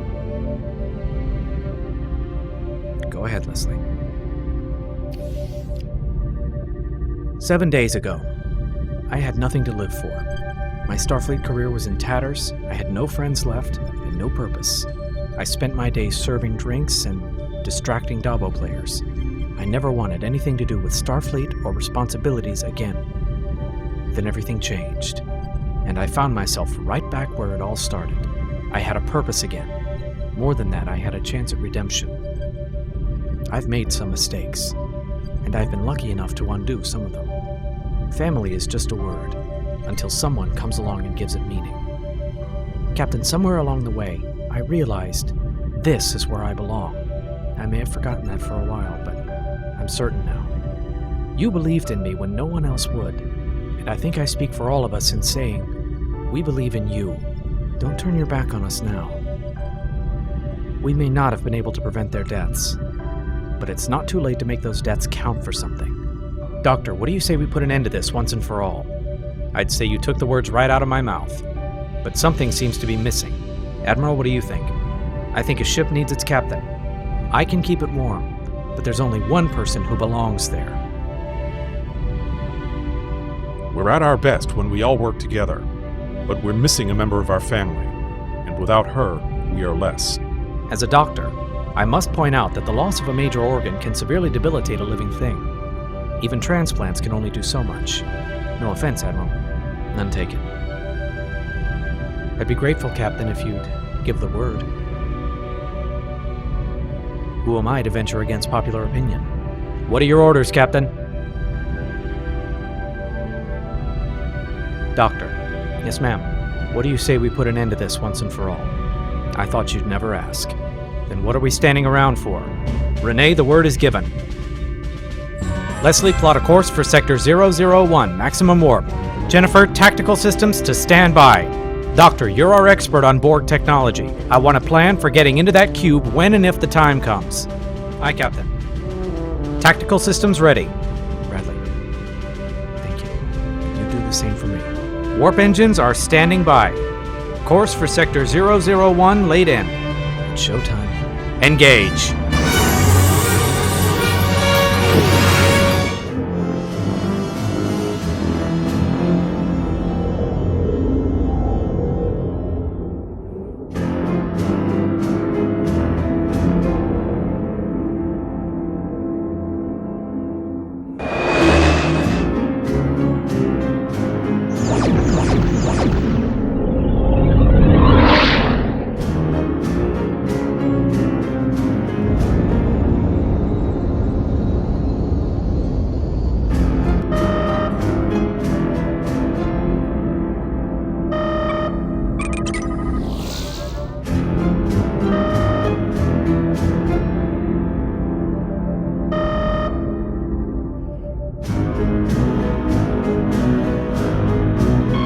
The Borg ship has broken through the Mars defense perimeter. Right on schedule. Coming up on Sector 001. Slow to impulse.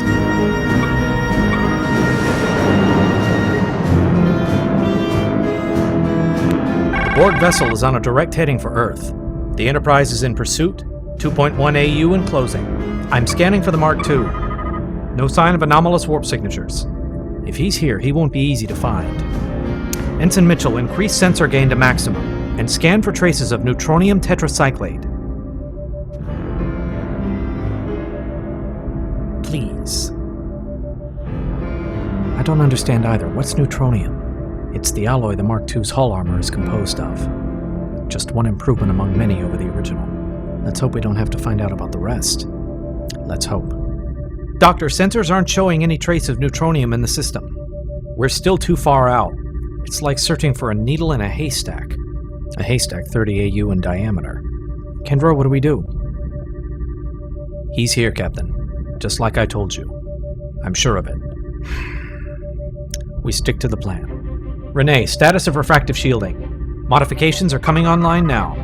Unless someone gets right on top of us, we should be able to avoid detection. Phasers have been set to a rotating modulation. Transphasic torpedoes online and ready to launch. It's not too late to change your mind. We can't get out backwards. We've got to go forward to go back. If it's all the same to you, I'll stay. This is where I belong. All right. Welcome aboard.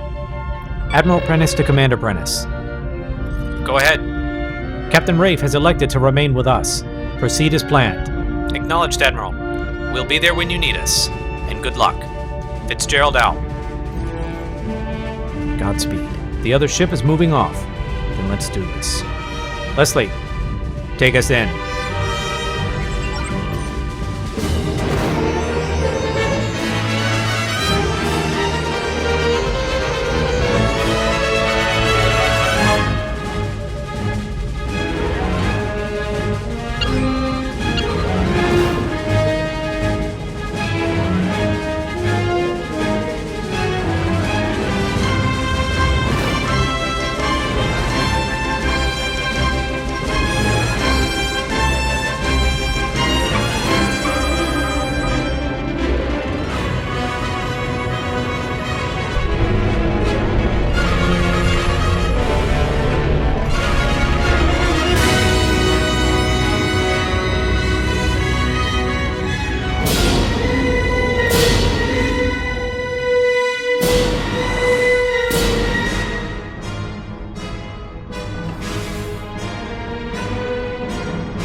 We're within visual range of Earth. On screen.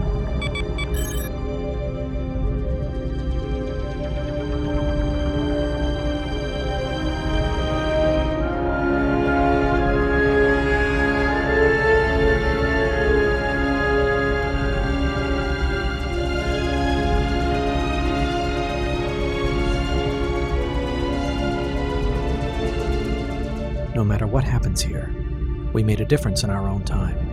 That's what counts. I have the Borg cube. Let's see it.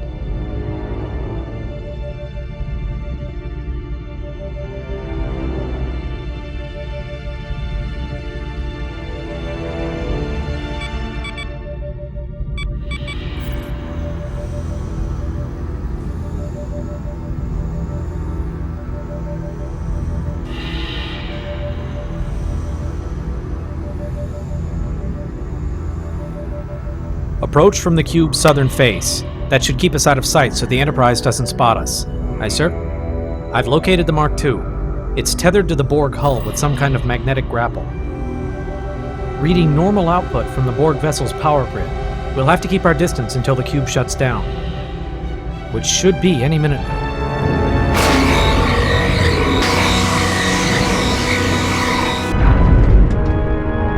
The Borg are attempting to lock onto us with their tractor beam. Doctor, now it's your turn. I'm on it. Computer, rotate shield frequency, pattern GAR 1. Doctor, your adjustment doesn't seem to be helping. Going to manual. Okay, I I'm gonna try rephasing the shields to an inverse multiphasic bandwidth. It might be enough to disperse the beam and keep them from locking on.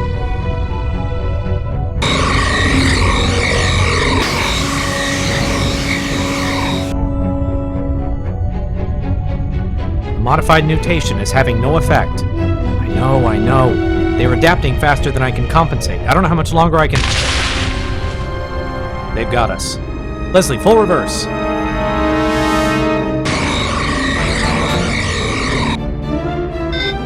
The Borg are powering up their cutting beam.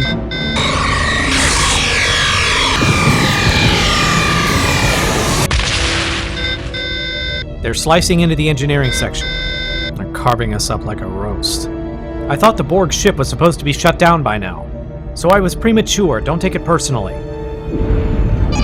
Hull breach, Deck 27, Section 49 Alpha. It should happen any second now. Almost.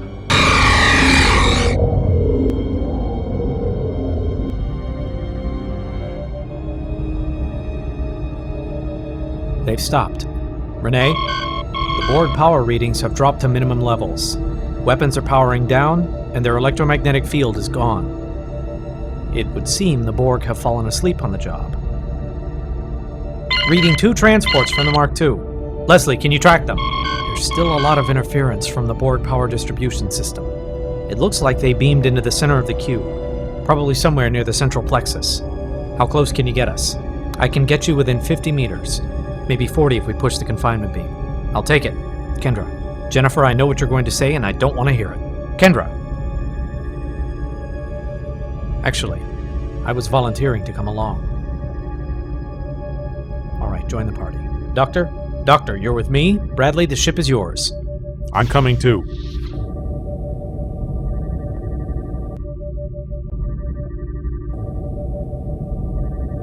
Kendra, be careful. We will.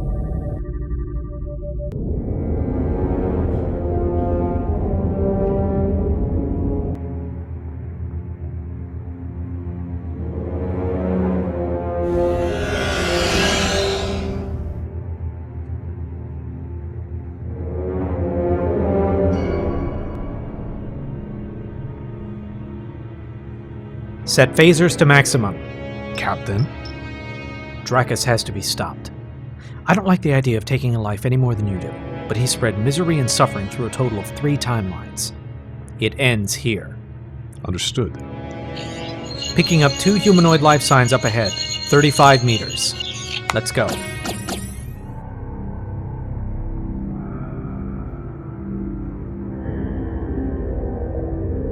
Renee, how bad is it? Bad. When the Borg breached our hull, they ruptured our primary deuterium tanks. Decks 25 through 29 were completely flooded. Can you seal the leak? Yes, sir, but that's not the problem. When the tanks blew, it destroyed the starboard EPS regulator on Deck 26. We've lost propulsion. What can we do? I've contained the leak and vented the deuterium, but I won't know how bad the damage is until I can see if any of the emergency backups are still intact.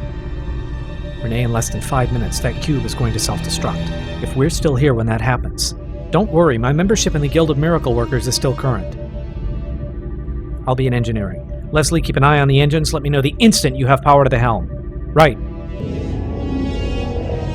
Just up ahead.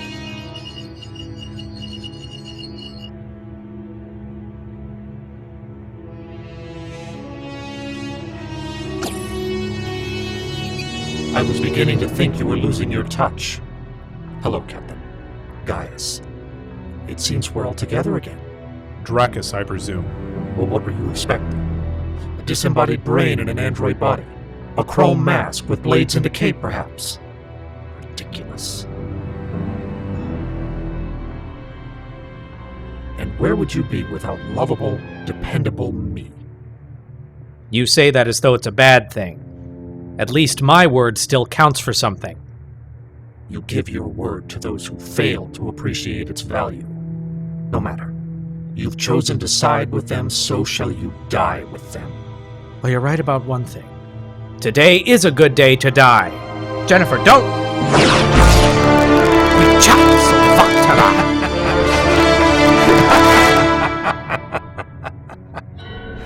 Do you see now?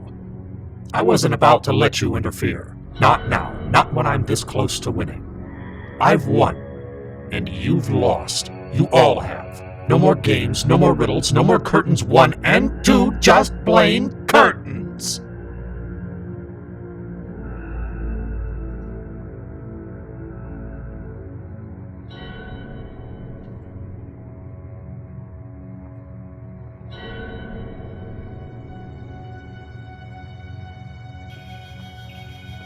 Admiral, think about what's happening here, what he's capable of. You can't let him win. Oh, Gaius knows his place. I'm prepared to offer him something that you can't, and nothing you say or do can change that. Second chances are quite rare. Gaius, listen to me. This isn't right and you know it. Even if you succeed, what then? He said it himself. If he manages to heal himself, he'll be unstoppable. In another timeline, he killed thousands, and he'd happily do it again. That's the kind of man with whom you've allied yourself. Gaius, think about everything your father stood for. What do you think he'd say if he knew what you'd done to save him? What would he say if he knew what his son had become? An accomplice to a mass murderer. I think he'd say the price was too damned high. You're wasting your time. Do you understand now? You can follow me anywhere in time, foil my plans again and again. In the end, it doesn't matter, because I am forever.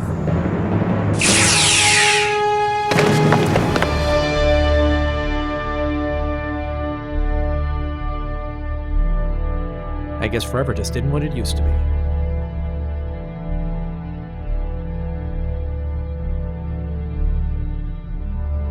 For our Father. For our Father.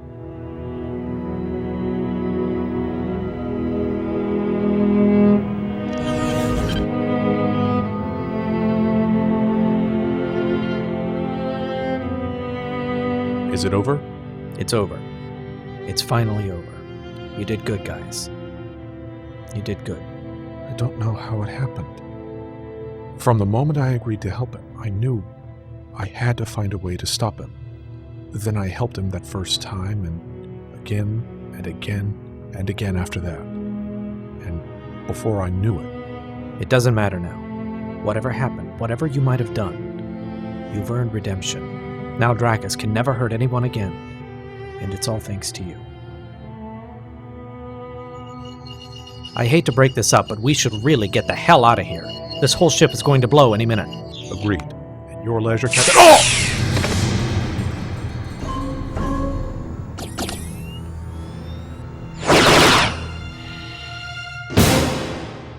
So much for the mighty morbid powermonger.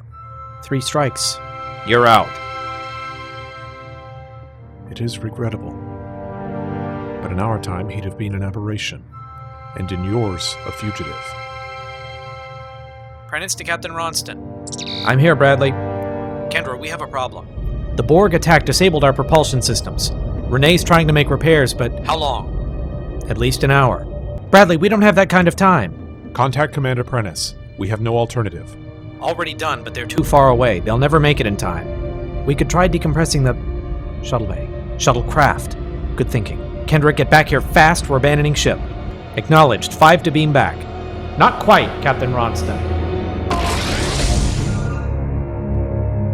Doctor, what the hell do you think you're doing? It's better this way. In our time, I'm a fugitive. And in your time, I'd be an aberration. And no matter what happens, there'd always be a chance of my turning into him. I don't think I could live with that. Doctor, this is no time to start worrying about what-ifs. Drop the force field and let's get out of here. We'll sort everything out once this is over. Kendra, the Borg power grid is starting to chain react. We're out of time. Brian, listen to me. You yourself taught me that life consists of a great many stories all being told simultaneously. How important it is that we remember which ones we're a part of, and that we each must play our role. You can't let it end this way. Your story's not over yet. Gaius, there's nothing left to say. You said it yourself, there's nothing left for me in our time. As long as he exists, then in a way I got what I wanted. A fresh start without the burden of memory. A chance to be happy.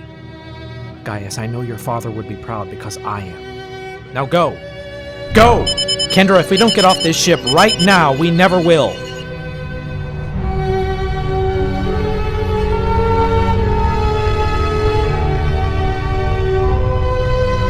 Fitzgerald, get us out of here.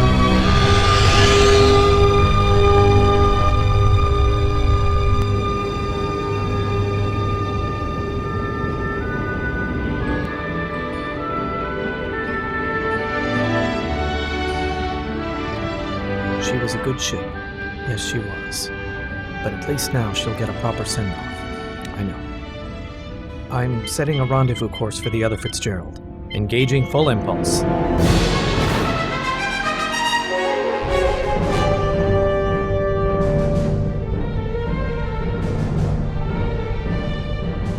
Time. 47 seconds. Merv, can you give me any more? Impulse reactors are at 125% pressure. Any more than that and she'll fly apart. Fly her apart then!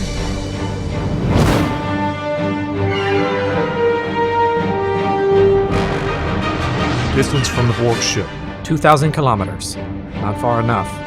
And your ship is still 4 AU away. Self-destruct in 40 seconds. Transporter range in 35 seconds. Prentice to transporter room. Status. We're almost ready, Commander. I've tied the inertial compensators into the transporter buffer. As soon as we're in range, we can lock on and bring the shuttle aboard. I've already set coordinates for Cargo Base 6. Ensign Call, you let me know the instant the transporter is online. I'd better get back to it, sir.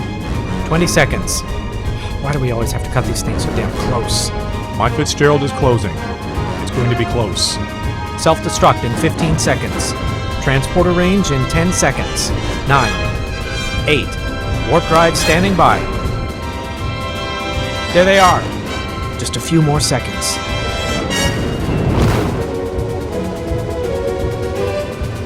We're in range. I have a pattern lock. Energizing.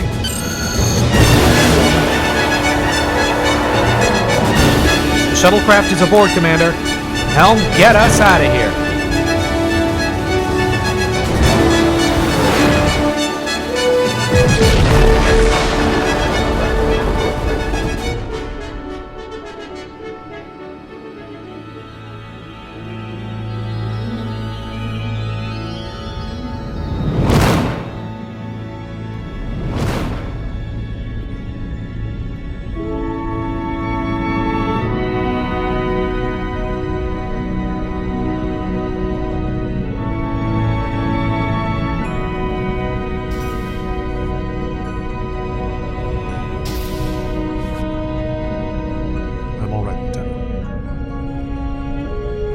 We've cleared the system, Captain. Course 351 Mark 11, speed, warp 2. No sign of pursuit. Our refractive shielding must have worked. Starfleet didn't detect us. They probably still picked up the energy signature of the second tractor beam.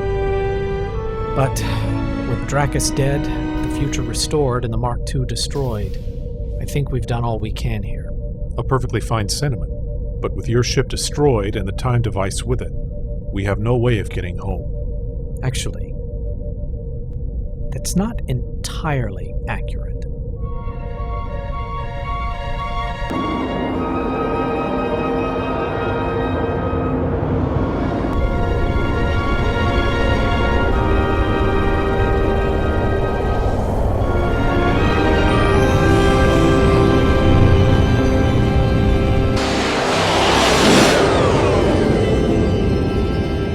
Report. According to the time-base beacon at Starbase 412, we're right back where we started from. Back where we belong. Then I'd say it's time we got you back where you belong.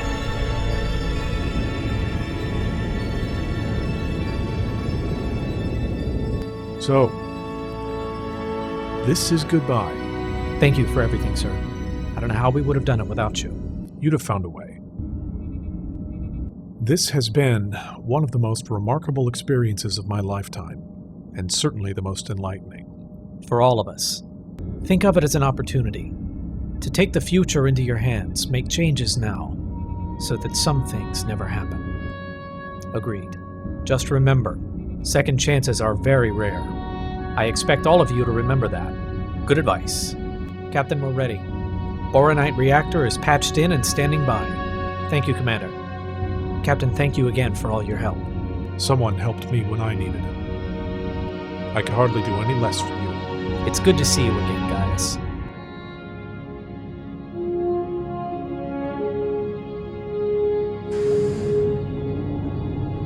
Dr. Gar has provided the temporal and spatial coordinates for your return to the future. I'll see that Starfleet has a recovery team waiting for you.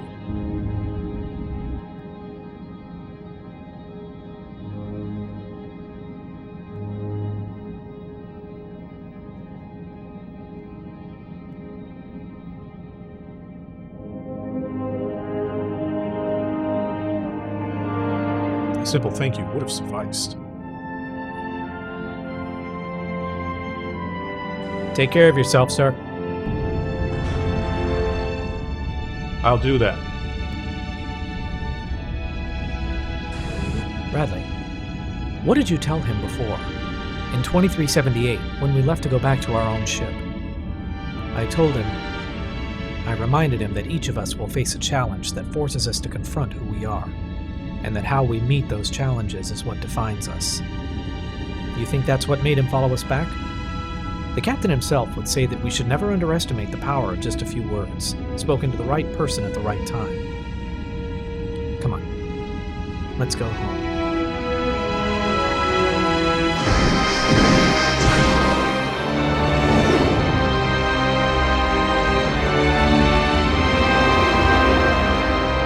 Captain's Log, Stardate 79987.4. Everyone who belongs in 2378 is there, and everyone who belongs in 2399 is here. All is well. With the original Dr. Gar dead, Captain Rafe has returned to Beta Reticuli 4 to disassemble the hidden lab there. The Christie android will be taken to the Daystrom Institute for study. Hopefully, with time, we'll be able to help her realize her full potential. Explaining the circumstances of our mission to Admiral Thornton was one of the more unique experiences of my career. I've recommended commendations for everyone involved, especially Leslie Call, whose performance exceeded my every expectation. Captain Hargrove was kind enough to lend her support to my recommendation that Leslie be permanently reinstated. Although Starfleet Command agreed, they refused to restore her rank of Lieutenant Commander. Leslie will have to work her way back up from the rank of Lieutenant, but I have every confidence she will, with a little help from her friends.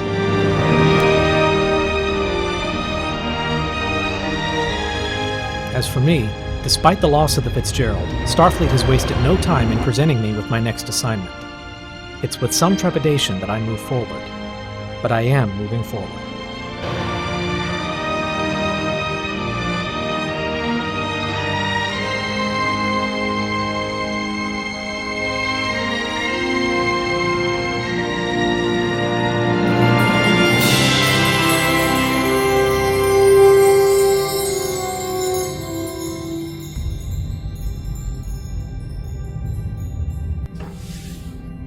Captain on the bridge.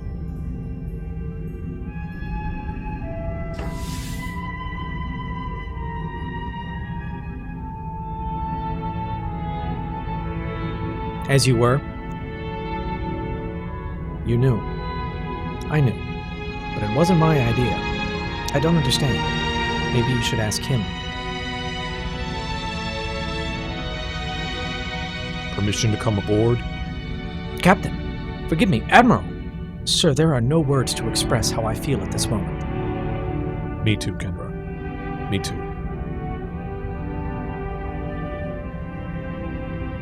But if he was killed on the Borg cube, how can he be here? I hate temporal mechanics.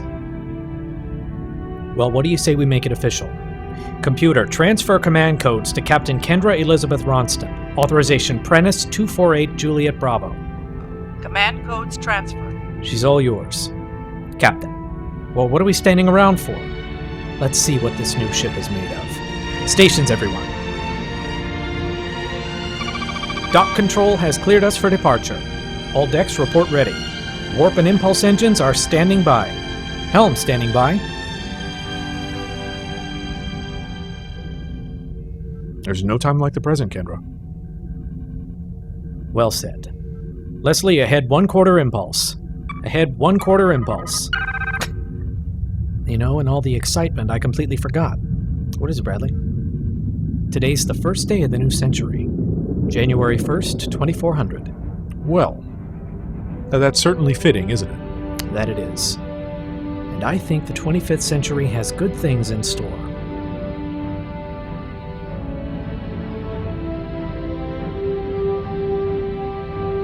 Let's see what's out there. Leslie, set course 310, mark 215. Speed, warp 7. Course and speed, set. Engage.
Ensign?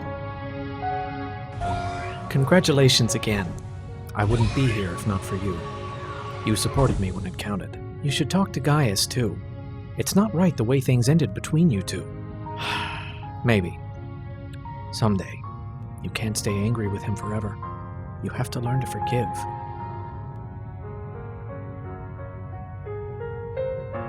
I never could say no to you.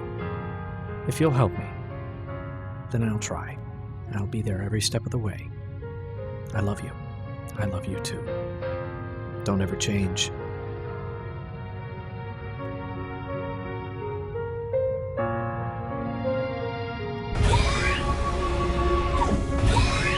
Excuse me, Miss Townsend? Yes?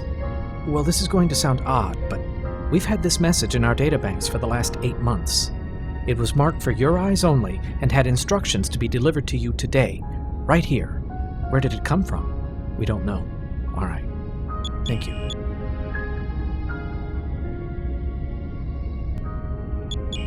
Hello, Christy. I can only imagine what you're thinking and feeling at this moment. I can assure you this is quite real. I am Brayan Gar, but I come from the year 2378. I don't have a lot of time, but what I have to say is very important. I'd like to talk to you about the future.